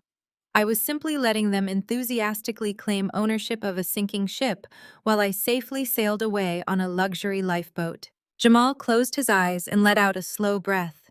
He ran a hand over his face, absorbing the sheer magnitude of the trap I had carefully laid out. He muttered that they were completely blinded by their own greed. He acknowledged that Beatrice and Kimberly were so obsessed with punishing me and claiming the Montgomery title that they had not bothered to execute a basic financial audit. They were begging to sign their own death warrants. I stepped closer to Jamal, dropping my voice to an urgent pitch. I told him he was the only decent person in that bloodline. I reminded him that he was a brilliant man who deserved far better than being anchored to a woman who viewed him with blatant disrespect. I told him he had exactly 1 week before the federal blast radius consumed everything his wife and mother-in-law touched. I explicitly advised him to file for an emergency divorce immediately. I warned him to completely separate his personal bank accounts, change passwords, and fight for full legal custody of his children. I told him he must never sign any document Kimberly brought home. Jamal looked at me, his dark eyes shining with a mixture of shock, gratitude, and absolute resolve. He understood the severity of the incoming federal storm. He knew the Internal Revenue Service and the Department of Defense would show absolutely no mercy when they finally came collecting their millions. He nodded slowly, processing the gravity of the escape route I had just handed him. He whispered a quiet, sincere thank you. He stated that Rick had always told him I was the smartest person in any room. He turned and walked purposefully toward the bank of elevators, pulling his cell phone from his pocket. He was securing his own survival. I watched the doors close behind him, feeling a deep sense of satisfaction. Now it was time to finish burying the guilty. I smoothed my blouse, summoned fresh tears, and signaled Gallagher that I was ready to sign. I walked back into the sprawling executive conference room, trailing slightly behind Gallagher. My head hung low, my shoulders stooped under the heavy weight of fabricated defeat. Beatrice and Kimberly were laughing quietly together at the far end of the mahogany table, completely ignoring my return. Mr. Harrison sat upright, adjusting his expensive silk tie and tapping his gold pen against a thick stack of legal documents. Gallagher pulled out my chair and I sat down heavily, letting a fresh, carefully orchestrated tear slide down my cheek. I stared intently at the polished wood surface, refusing to meet their eyes. Mr. Harrison cleared his throat loudly, demanding the room's attention. He announced that since we took a recess, he assumed my counsel had explained the finality of this agreement. He stated that his client, Beatrice Montgomery, was offering an incredibly generous resolution to this unfortunate family dispute. He slid 2 distinct, heavy stacks of paper across the smooth table, stopping them directly in front of me. He tapped the first stack. He explained this was the quitclaim deed. By signing this document, I would permanently surrender all my rights and interests in the Arlington residence. I would officially relinquish all claims to Montgomery Defense Logistics, transferring ownership directly back to Beatrice. He emphasized this action would terminate my status as a beneficiary in the estate. Kimberly leaned forward, resting her chin on her hands, her eyes gleaming with malicious joy. She told me to hurry up and sign because she had contractors scheduled to rip out my cheap kitchen cabinets tomorrow. She bragged loudly that she was going to turn my old dining room into her new personal fitness studio. I ignored her cruel taunts and kept my eyes fixed on the documents. I let my hands tremble visibly as I reached out to touch the heavy paper. Mr. Harrison then tapped the second stack of papers. This was the masterstroke, the fatal poison pill hidden inside. He casually referred to it as standard legal administrative paperwork. He called it an indemnification waiver. He quickly mumbled through the legal jargon, assuring Beatrice that it simply formalized the transfer of control. He glossed over the specific language detailing assumed liabilities and corporate debt transfer. His focus was fixed on securing the massive defense company so he could bill his exorbitant legal fees. Gallagher played his part with absolute theatrical perfection. He suddenly slammed his hand down over the documents, blocking me from picking up the pen. He looked at me with deep, fabricated panic. He loudly warned me I was making a catastrophic mistake. He pleaded with me not to sign away my husband's legacy for absolutely nothing. He aggressively argued that taking this to a federal judge could secure a settlement to protect my future. He declared that surrendering everything unconditionally was financial suicide, and he strongly advised against it. Beatrice's eyes flared with sudden, intense panic. The mere suggestion that I might back out and drag her empire into a prolonged legal battle terrified her. She desperately wanted the immediate access to the corporate credit lines and the absolute power of the executive title. She slammed both hands flat against the table, standing up from her chair. She screamed at Gallagher to step away from her property. She demanded I take the pen and sign the papers right this second. She threatened to reinstate the $100,000 lawsuit and completely destroy my digital forensics business by the end of the day if I hesitated. I slowly looked up at her, my face a mask of utter terror and defeat. I whispered that I just wanted the pain to stop. I told her I would sign whatever she wanted if she promised to leave me alone. I reached out with violently shaking fingers and picked up the heavy gold pen Mr. Harrison offered. I hovered the tip over the first signature line on the quitclaim deed. I took a sharp, ragged breath and signed my name. I flipped carefully to the next page and signed again. I moved to the indemnification waiver, transferring $20 million of toxic federal debt directly onto her shoulders. I signed my full name, releasing myself completely from every single corporate liability and tax obligation associated with the defunct shell company. I slid the documents back across the table. Mr. Harrison carefully inspected the signatures, nodded in satisfaction, and handed the papers to Beatrice for counter-signature. Beatrice snatched the pen. She did not bother reading a single word on the pages. She was blinded by her own ravenous greed and desperate need to humiliate me. She aggressively scrawled her elegant signature across every single line, claiming total ownership of the empty company and its massive, inescapable federal debts. She legally bound herself forever to the catastrophic financial ruin Rick had meticulously designed for her. When the final page was signed, Gallagher calmly retrieved our copies and placed them securely into his briefcase. The loud click of the metal latches echoed in the room, signaling the absolute finality of the transaction. Beatrice leaned back in her chair, crossing her arms victoriously. She smiled a very cold and terrifying smile. She told me I had exactly 3 hours to get the rest of my cheap clothes out of her house. She ordered me to get out of her sight and never show my face near her family again. I stood up slowly, keeping my head bowed. I whispered a quiet final goodbye, grabbed my leather purse, and followed Gallagher out of the conference room. The moment the heavy mahogany doors clicked shut behind us, my entire physical demeanor transformed instantly. The heavily slumped shoulders straightened up perfectly. The fabricated trembling in my hands stopped entirely, and my breathing steadied. The weak, terrified victim persona evaporated into thin air, leaving only the cold, calculating digital forensics consultant standing in the marble hallway. We stepped confidently into the empty private elevator. The metal doors closed forever. The metal doors closed forever. Gallagher let out a sharp breath and shook his head in absolute disbelief. He looked at me and asked how I managed to keep my hands from shaking while holding the pen. I pulled my cell phone from my leather purse and opened my encrypted email application. I told him I channeled every ounce of grief and rage into a performance they desperately wanted to see. I quickly attached the high-resolution scans of the fully signed indemnification waiver and the quitclaim deed to a pre-written email. The recipient was Special Agent Miller at the Internal Revenue Service, Corporate Fraud Division. I hit send and watched the confirmation flash across my screen. The trap was officially sealed.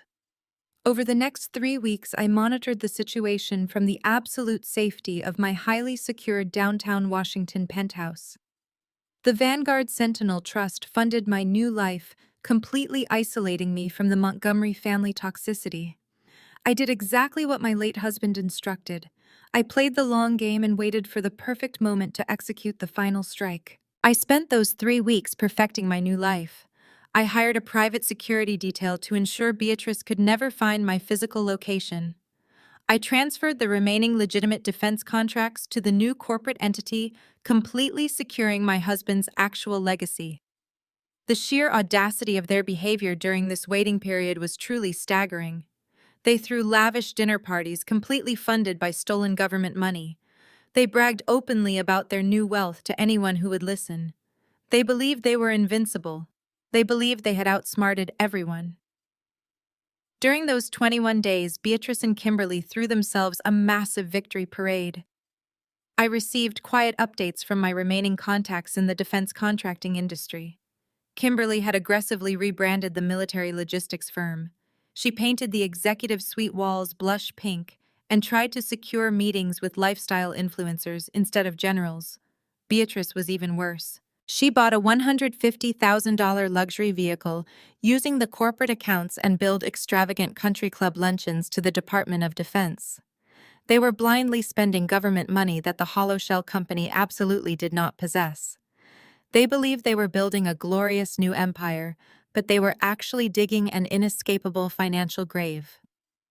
Meanwhile, Jamal had successfully executed his escape. He finalized his emergency custody filings and moved his children into a secure rental property, far away from Kimberly's escalating madness.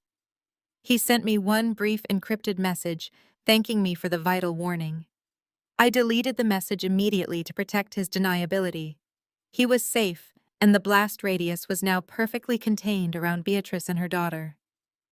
The final legal step required to transfer the estate out of probate and cement Beatrice's ownership was a formal sign-off from a federal judge. The morning of the final hearing arrived with a biting chill in the Virginia air. I walked into the federal courthouse in Alexandria wearing a sharp-tailored black suit. My posture was perfectly straight and my eyes were completely dry. The federal courthouse itself was a monument to strict justice. The towering marble columns and echoed hallways demanded absolute respect from everyone who entered. I felt a profound sense of calm washing over me as I walked through the heavy security checkpoint. I knew exactly what was hidden inside Gallagher's locked briefcase. I knew the devastating power of the federal documents we were about to present. Gallagher walked beside me carrying that heavy titanium briefcase that held the financial execution orders for the Montgomery family. We entered courtroom 4B and took our seats at the plaintiff's table. The room was grand and imposing with high mahogany paneled walls and the Great Seal of the United States mounted behind the heavy wooden bench. 5 minutes later, the heavy oak doors at the back of the courtroom swung open. Beatrice and Kimberly made their grand entrance. They did not look like grieving family members attending a solemn legal proceeding to close an estate. They looked exactly like they were walking a red carpet at a high society fashion gala. Beatrice wore a stark white tailored suit dripping in heavy pearl necklaces. She carried a pristine designer bag that she had undoubtedly purchased using the stolen military funds. Kimberly strutted right beside her, wearing a bright pink blazer and oversized designer sunglasses that she refused to take off indoors. They treated the federal courthouse with blatant disrespect. Kimberly loudly complained about the lack of valet parking, while Beatrice snapped her fingers at a passing bailiff, demanding he fetch her a bottle of sparkling water. The bailiff glared at her and pointedly ignored the ridiculous request. They took their seats at the defendant's table opposite us. Mr. Harrison sat between them, arranging his expensive legal pads with a smug, confident grin. Mr. Harrison looked exceptionally arrogant today. He wore a custom-tailored pinstripe suit and expensive leather shoes, clearly anticipating a massive payday from his wealthy new clients. He sorted his files with exaggerated confidence, completely unaware that he had just guided his client directly into a catastrophic legal disaster. He was a fool, a total fool. He whispered something to Beatrice that made her chuckle softly.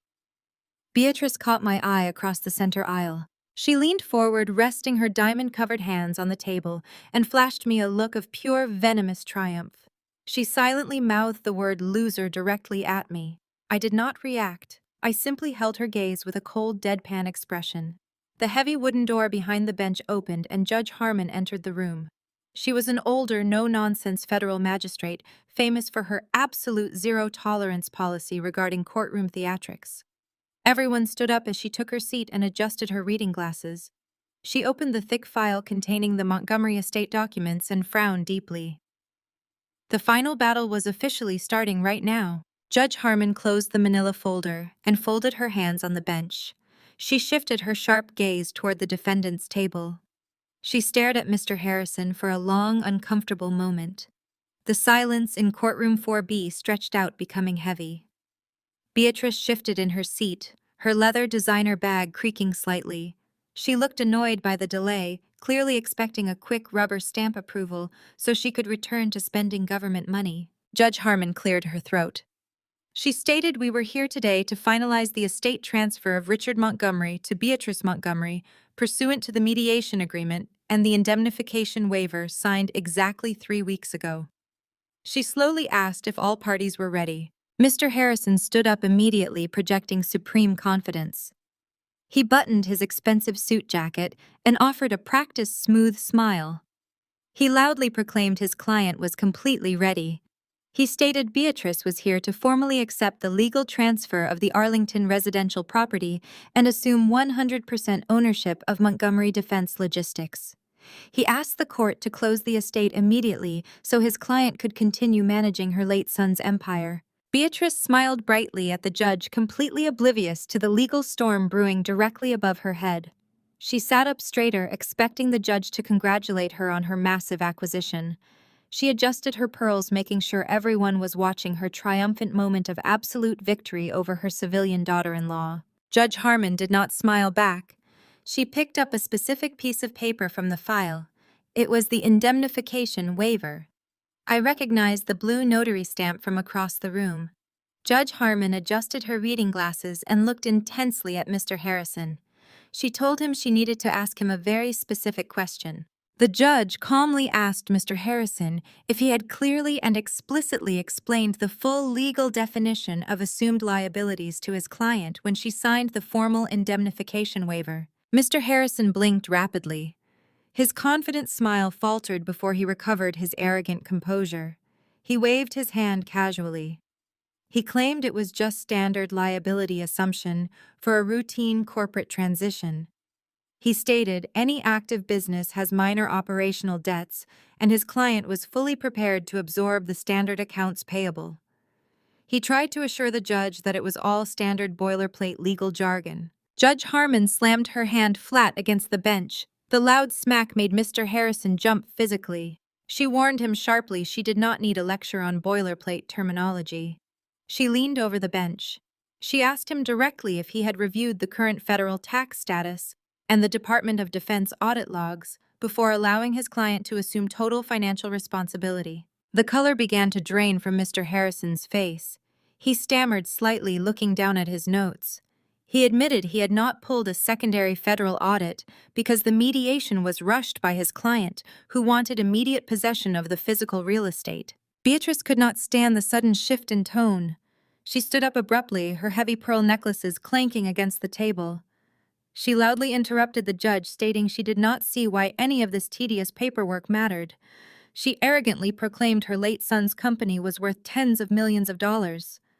She insisted she was perfectly capable of handling whatever minor, insignificant debts were attached to her newly acquired empire. She glared at the judge, demanding she just sign the papers. The entire courtroom froze. The court bailiff stiffened, moving instinctively toward his utility belt. Mr. Harrison desperately grabbed Beatrice's sleeve, pulling her back into her chair. Judge Harmon looked at Beatrice like she was a repulsive stain on the pristine courtroom floor. She ordered Beatrice to sit down immediately before she held her in criminal contempt of court. She warned Beatrice that one more outburst would result in her spending the night in a concrete holding cell. Beatrice gasped audibly. Her face flushed a deep, angry red. She had never been spoken to with such absolute, unyielding authority.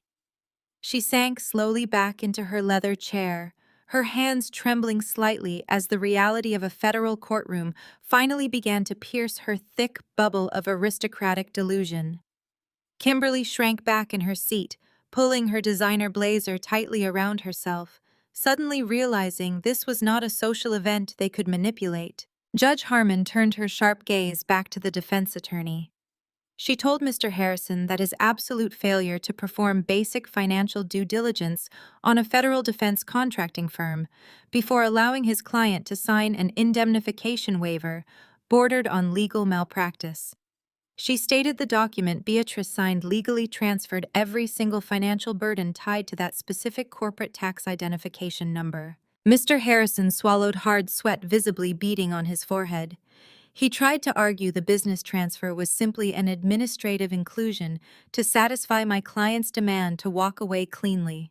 He desperately tried to shift the blame onto Gallagher, claiming we had rushed the signing process. Judge Harmon shook her head in sheer disbelief. She informed him ignorance of federal tax law is absolutely not a valid legal defense. She stated when Beatrice signed her name, she explicitly agreed to fully shield Naomi Montgomery from any future legal fallout. I sat perfectly still, watching absolute panic set in across the aisle. Mr. Harrison was furiously flipping through his own copies of the mediation paperwork, desperately searching for a hidden loophole. He scanned every page with shaking hands, praying for a way out. But there was absolutely no loophole to be found anywhere. Rick had designed the legal structure to be absolutely flawless, and Gallagher had executed the trap with surgical precision. The judge looked directly at my attorney. She asked Gallagher if he had anything to add. This was the exact moment the trap would snap entirely shut. Gallagher stood up smoothly, unlatching his heavy titanium briefcase. The loud snap of the metal latches echoed like a sharp gunshot across the silent courtroom. Gallagher pulled a massive stack of thick legal documents from his titanium briefcase. The papers were bound together in bright red federal warning tape indicating active government investigations. He walked confidently to the center of the aisle and placed certified copies directly onto Judge Harmon's elevated bench. He then turned and dropped a matching heavy stack right in front of an increasingly pale Mr. Harrison.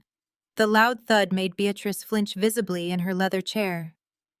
Gallagher buttoned his suit jacket and addressed the court with a calm, commanding authority. He stated that 3 weeks ago my client Naomi Montgomery willingly and completely surrendered her legal claim to Montgomery Defense Logistics. He explicitly explained she did so because she was fully aware of the actual devastating financial state of the corporate entity. Gallagher looked directly at Beatrice and informed the court that the company she had just fought so aggressively to acquire was in fact a completely defunct shell corporation. Kimberly let out a shrill, shocked gasp, breaking court decorum entirely. She shrieked that Gallagher was lying. She yelled that she was the chief executive officer and they had active government contracts. She proudly bragged that she had just bought a luxury company car using the corporate accounts. Judge Harmon slammed her gavel down so violently the entire room jumped. She ordered order in her court. She pointed her gavel directly at Kimberly and warned her that one more outburst would result in her spending the night in a federal holding cell. She commanded Gallagher to continue his presentation of the explosive evidence. Gallagher nodded smoothly, ignoring Kimberly's dramatic meltdown entirely. He directed the judge's attention to the first section of the red tape documents. He explained that the late Richard Montgomery had legally transferred all active defense contracts, all proprietary software patents, and all operational capital to a separate, highly secure corporate entity called Vanguard Sentinel over 2 years ago. He stated Rick placed that new, fully funded entity into an impenetrable, irrevocable trust located in Zurich, solely in his wife's name. Gallagher confirmed that the trust exists outside the jurisdiction of this Virginia probate court and remains completely untouched by the Montgomery family. Beatrice dropped her jaw in absolute terror. She grabbed Mr. Harrison's arm, shaking it violently. She demanded he do something to stop this revelation from destroying her. She looked around wildly, realizing the gold mine she thought she inherited was completely empty. Gallagher raised his voice slightly, ensuring every single person in the gallery heard his next words. He announced that the situation gets significantly worse for the defendants. He explained that because the original company was deliberately left as a hollow shell, it absorbed absolutely all of the massive corporate liabilities. He pointed to the document labeled Exhibit A. He stated that the Internal Revenue Service had just finalized an extensive audit showing Montgomery Defense Logistics owes $12.4 million in unpaid corporate taxes, severe penalties, and compounding interest. A collective gasp swept rapidly through the spectator gallery. Even the stoic court bailiff widened his eyes at the staggering financial figure. Beatrice grabbed her chest, her breathing becoming shallow and erratic, as the reality of a $12 million tax bill crashed down upon her. Gallagher did not pause to let them recover. He pointed to the second red-taped document on the defendant's table. He announced that Exhibit B was an active hostile directive from the United States Department of Defense. He detailed a thorough federal investigation into severe financial embezzlement perpetrated specifically by Beatrice Montgomery during her time as an early founding board member. He stated the government was demanding immediate restitution of $5.2 million for blatant fraudulent invoicing and misappropriation of federal defense funds. Gallagher turned slowly and looked directly into Beatrice's terrified eyes. He stood tall, radiating absolute legal dominance.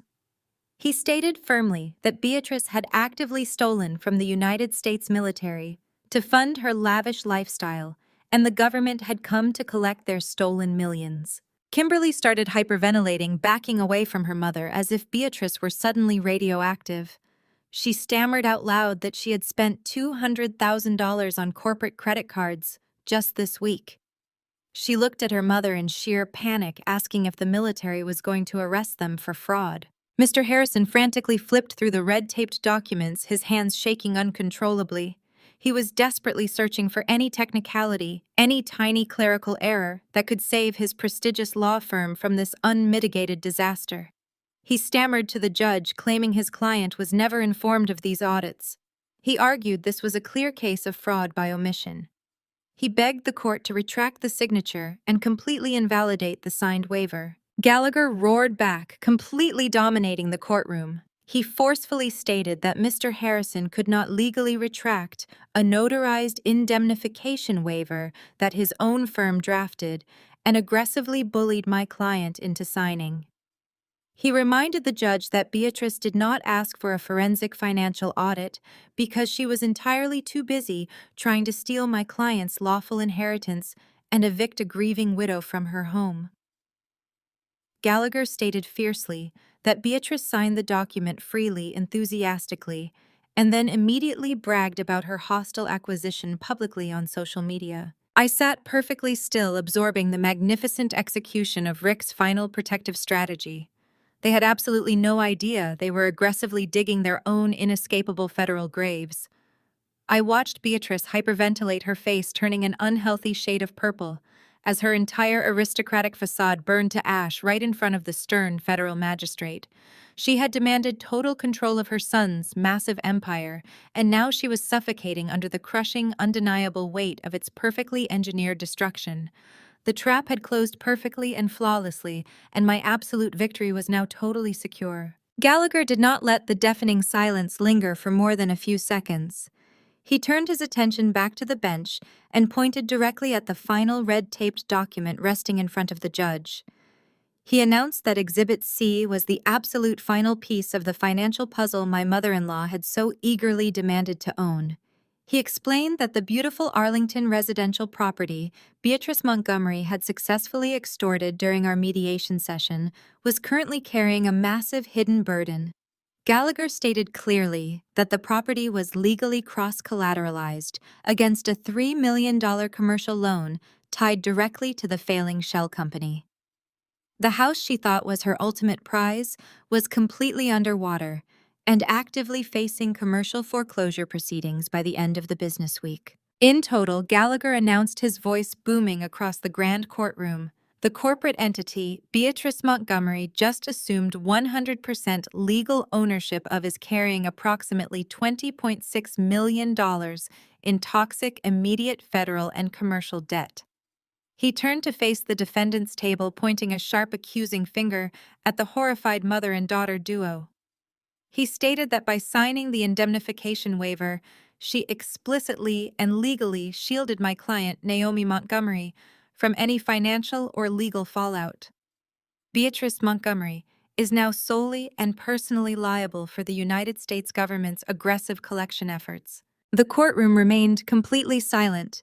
The only sound was the ragged, panicked breathing coming from Beatrice. She clutched her expensive pearl necklace, her face completely drained of all color. Mr. Harrison was desperately flipping through the red-taped documents, his hands visibly shaking with sheer professional terror. He stammered to the judge, claiming his client was never informed of these specific liabilities. He argued this was a clear case of fraud by omission. He begged the court to retract the signature and completely invalidate the signed waiver immediately. Gallagher roared back, completely dominating the room.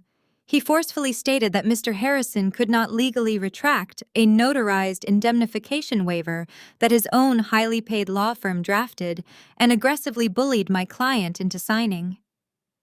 He reminded the judge that Beatrice did not ask for a forensic financial audit because she was entirely too busy trying to steal my client's lawful inheritance and evict a grieving widow from her home.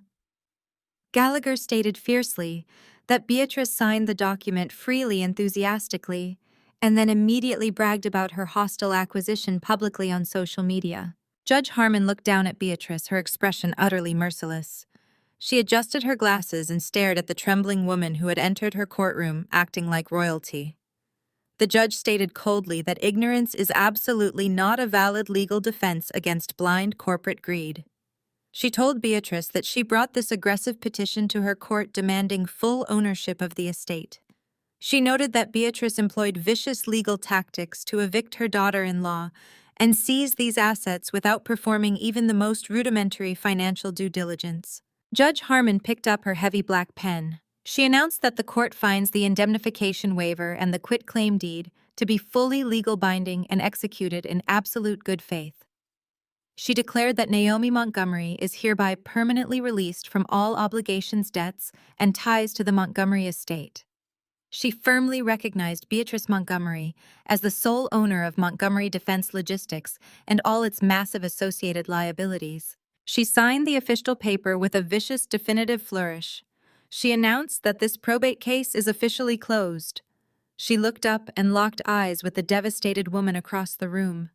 She wished Beatrice good luck dealing with the Internal Revenue Service and declared the court adjourned. The sharp, loud crack of the heavy wooden gavel striking the sound block was the absolute final nail in the Montgomery family coffin. Beatrice let out a guttural, agonizing wail that echoed horribly off the marble walls. She grabbed Mr. Harrison's arm, her perfectly manicured nails digging fiercely into his expensive suit jacket. She screamed at him to fix this disaster immediately. She demanded he use his legal power to stop the federal government from taking her money. She shrieked that she was a Montgomery and they could not do this to her. Mr. Harrison aggressively snapped his arm away, forcibly detaching her grasping hands. He looked at her with pure, unadulterated professional horror. He firmly told Beatrice there was absolutely nothing left to fix. He stated she was currently holding $20 million in toxic federal debt, and his prestigious law firm was absolutely not going down with her sinking ship. He announced loudly that he was dropping her as a client effective immediately. He strongly suggested she find a highly skilled criminal defense attorney before packing his briefcase and practically sprinting out of the courtroom doors. Kimberly was hyperventilating wildly, backing away from her mother as if Beatrice were suddenly carrying a lethal infectious virus. She stammered uncontrollably, crying that the company credit cards were already maxed out. She panicked about the $200,000 she had just spent remodeling the office suite this week. She looked at the empty bench, begging to know if the Department of Defense was going to arrest her for fraud. I stood up slowly, buttoning my tailored black suit jacket. I calmly collected my leather purse and walked out from behind the plaintiff's table. As I passed the defendant's side of the aisle, Beatrice lunged toward me. Her face was completely contorted in a horrifying mask of absolute hatred and utter despair. She screamed that I had planned this entire trap from the very beginning. She sobbed hysterically, accusing me of being an evil, manipulative monster who had completely ruined their prestigious family and destroyed their lives. I stopped walking. I did not flinch or back away. I looked down at the pathetic, broken woman who had locked me out of my own house on the exact day my beloved husband died. I stared at the woman who had callously tried to steal my wedding ring and aggressively erase my entire existence from Rick's legacy. I told her in a voice perfectly steady, cold, and entirely devoid of any human pity that I did not ruin her. I stated I just gave her exactly what she fiercely demanded. She wanted the entire Montgomery empire, and now she gets to burn to ashes along with it. I turned my back on her, leaving her collapsing to the courtroom floor, and walked straight out the heavy wooden doors. The sound of her hysterical, uncontrollable sobbing echoed behind me, marking the absolute end of her reign. The destruction of the Montgomery family was not just a legal defeat. It was an absolute systemic annihilation that unfolded with terrifying, incredible speed. By 3 o'clock that very same afternoon, the Internal Revenue Service executed a massive federal asset freeze on every single bank account associated with Beatrice Montgomery. Because she had enthusiastically signed the strict indemnification waiver, assuming total corporate liability, the federal government did not just freeze the hollow shell company's operational accounts. They aggressively targeted her personal wealth too. Her hidden offshore savings, her lucrative stock portfolios, and her pristine country club trust funds were all immediately seized, pending a thorough, rigorous federal investigation to cover the $12 million tax debt. The beautiful Arlington residential property that Rick and I had shared was swiftly foreclosed on by the commercial bank, holding the $3 million cross-collateralized loan. Beatrice and Kimberly were physically escorted off the highly coveted property by armed county sheriffs just 48 hours after the disastrous court hearing. They were forcefully ordered to leave behind the imported Italian marble furniture Kimberly had illegally purchased, as it was now officially the property of the angry commercial creditors. It was a truly pathetic sight. Pathetic. But the final, most devastating blow came directly from the United States Department of Defense.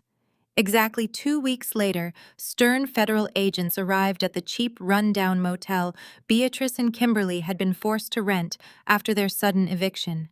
The agents were not there for Beatrice. They were there exclusively for Kimberly.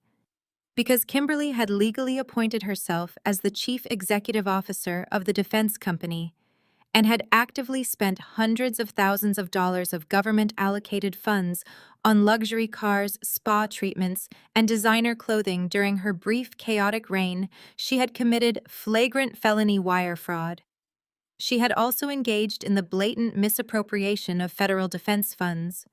She was handcuffed tightly in the dirty parking lot of the motel, screaming hysterically for her mother to save her, while local news cameras captured the entire humiliating arrest for the evening broadcast. The anonymous tip I had provided to the local media outlets ensured maximum public coverage for her spectacular downfall.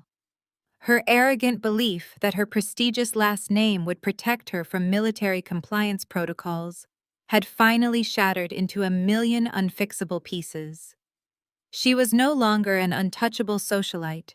She was a federal criminal facing severe prison time. While the Montgomery women were busy drowning in their self-inflicted legal nightmares, Jamal had timed his own exit strategy with absolute flawless precision. Because he had filed for an emergency divorce and legally separated his financial assets days before the federal blast radius hit, he and his young children were completely shielded from the catastrophic financial fallout. The family court judge presiding over his case was presented with Kimberly's severe federal indictment alongside the detailed documentation Jamal had gathered, proving her erratic, unhinged behavior and profound emotional neglect. The judge did not hesitate for a single second.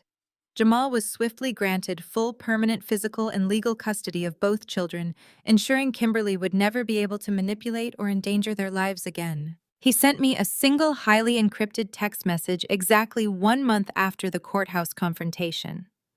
He wrote that he had watched the local evening news and seen the highly publicized arrest unfold.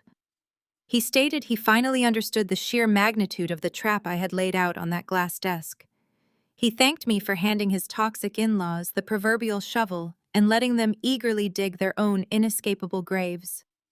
He confirmed his kids were perfectly safe, and they were already moving to a secure new house in Maryland, completely free from the venomous Montgomery influence. He ended his thoughtful message by saying Rick was an incredibly lucky man to have chosen a partner with a mind as sharp and uncompromising as mine. I read the text twice, allowing the immense relief to wash over me. I deleted the message immediately from my phone, permanently protecting his plausible deniability. I smiled genuinely at the blank digital screen. One innocent party had safely made it off the violently sinking ship, and that made all the emotional warfare entirely worthwhile. As for Beatrice, she eventually managed to avoid serving time in a federal prison by pleading out and cooperating completely with the relentless IRS investigators. However, the steep penalty for her freedom was absolute financial ruin. She was forced to take a minimum wage job working the front reception desk at a mid-tier suburban dental clinic just to pay the monthly rent on her cramped studio apartment. The arrogant, wealthy woman who once proudly wore expensive Chanel suits to the local grocery store now wore a cheap polyester uniform and took public transportation to work every single day. Her elite country club friends abandoned her completely.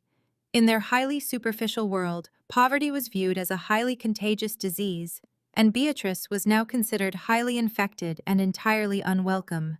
She had demanded total absolute control of her son's massive empire, and now she was suffocating daily under the crushing undeniable weight of its perfectly engineered destruction. Her boundless greed had ultimately served as the perfect architect of her own permanent misery. Kimberly faced an even darker reality inside the minimum security federal facility, exactly where she was sentenced to serve 3 consecutive years for massive wire fraud.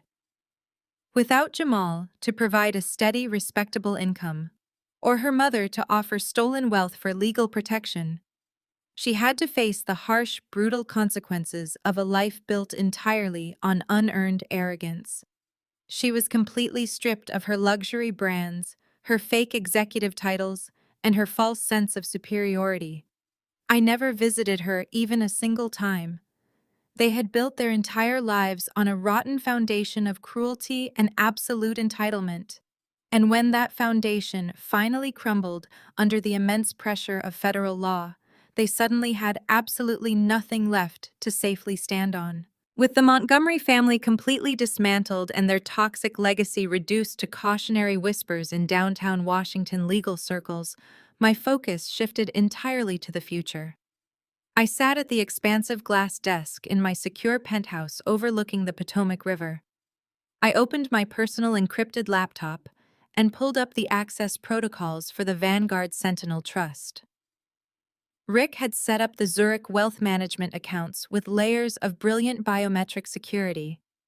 I initiated a secure video conference with the lead Swiss financial executor. After verifying my identity through a rigorous multi-step authentication process, he formally unlocked the massive operational accounts. The sheer volume of liquid capital and proprietary defense software patents Rick had quietly diverted into this heavily armored trust was staggering. I had absolutely no desire to personally manage a sprawling federal logistics empire. I am a digital forensics consultant, not a defense contractor. So I instructed my legal team to aggressively negotiate the immediate sale of Vanguard Sentinel. Within 2 months, we successfully brokered a highly lucrative acquisition deal with a massive, deeply ethical technology conglomerate that supplied the Department of Defense. They purchased the software patents and the active government contracts for an astronomical sum, securing me a level of generational wealth I could never have previously imagined. The funds were instantly transferred into my heavily guarded private accounts, completely free from any probate interference or familial claims. But I could not simply sit in a luxury penthouse and live off the massive fortune Rick had sacrificed so much to protect. His tragic sudden death had violently exposed a terrifying reality regarding the legal vulnerability of grieving spouses. Wealth is merely a powerful tool, and purpose is the only thing that actually keeps a person truly alive. I took a massive portion of the Vanguard acquisition funds and formally established the Montgomery Sentinel Foundation. Our specific corporate mission was to provide elite, aggressive legal representation and comprehensive forensic financial auditing services entirely free of charge for military widows and widowers. We specifically targeted cases where surviving spouses were being actively exploited, bullied, or defrauded by predatory in-laws during the incredibly vulnerable probate process. I hired attorney Gallagher to officially head the Foundation's aggressive legal litigation department. We essentially became the absolute worst nightmare of every single greedy relative who attempted to steal from a grieving military family. Whenever an entitled mother-in-law tried to forge a will, hide marital assets, or illegally lock a widow out of her own residential property, my forensic data team would completely dismantle their finances, while Gallagher buried them under a mountain of federal injunctions. We saved dozens of families from the exact type of financial slaughter Beatrice and Kimberly had attempted to execute. One crisp autumn morning, exactly 1 year after Rick's sudden passing, I drove my car back to Arlington National Cemetery. The leaves on the massive oak trees were turning brilliant, vibrant shades of gold and deep crimson. I walked slowly past the sprawling, identical rows of pristine white marble headstones until I finally found his. I knelt quietly on the damp grass. I was no longer the terrified, broken woman who had been forcefully pushed out of the front row at his funeral by a vicious sister-in-law. I was entirely whole. I was deeply scarred, but I had been fundamentally forged in absolute fire. I placed my hand flat against the cold, smooth marble of his headstone, tracing the engraved letters of his name. I spoke to him, letting my voice carry across the quiet, solemn cemetery. I told him we did it. I reported that the perimeter was officially secure and the hostile threat was completely neutralized. I thanked him for protecting me, and I promised him I had fiercely protected his legacy in return. I admitted I missed his steady presence every single day, but I assured him I was finally okay. I stood up, wiped a single stray tear from my cheek, and turned to walk back to my car with my head held high. Sometimes people ask me if I feel any lingering guilt about how completely and ruthlessly I destroyed his biological family. They ask if deep down I feel a tiny twinge of remorse for handing my mother-in-law a $20 million federal anvil and silently watching her eagerly pull herself underwater. My answer remains consistently exactly the same. I did not destroy them. Their own monstrous, unchecked greed destroyed them. I simply removed the invisible safety net and allowed the natural consequences of their actions to take hold. Family is supposed to be the safe harbor you desperately seek when a massive storm hits. It is absolutely not supposed to be the violent storm itself. When Rick died, I was entirely willing to walk away with nothing but the clothes on my back and the beautiful memories of our 4-year marriage.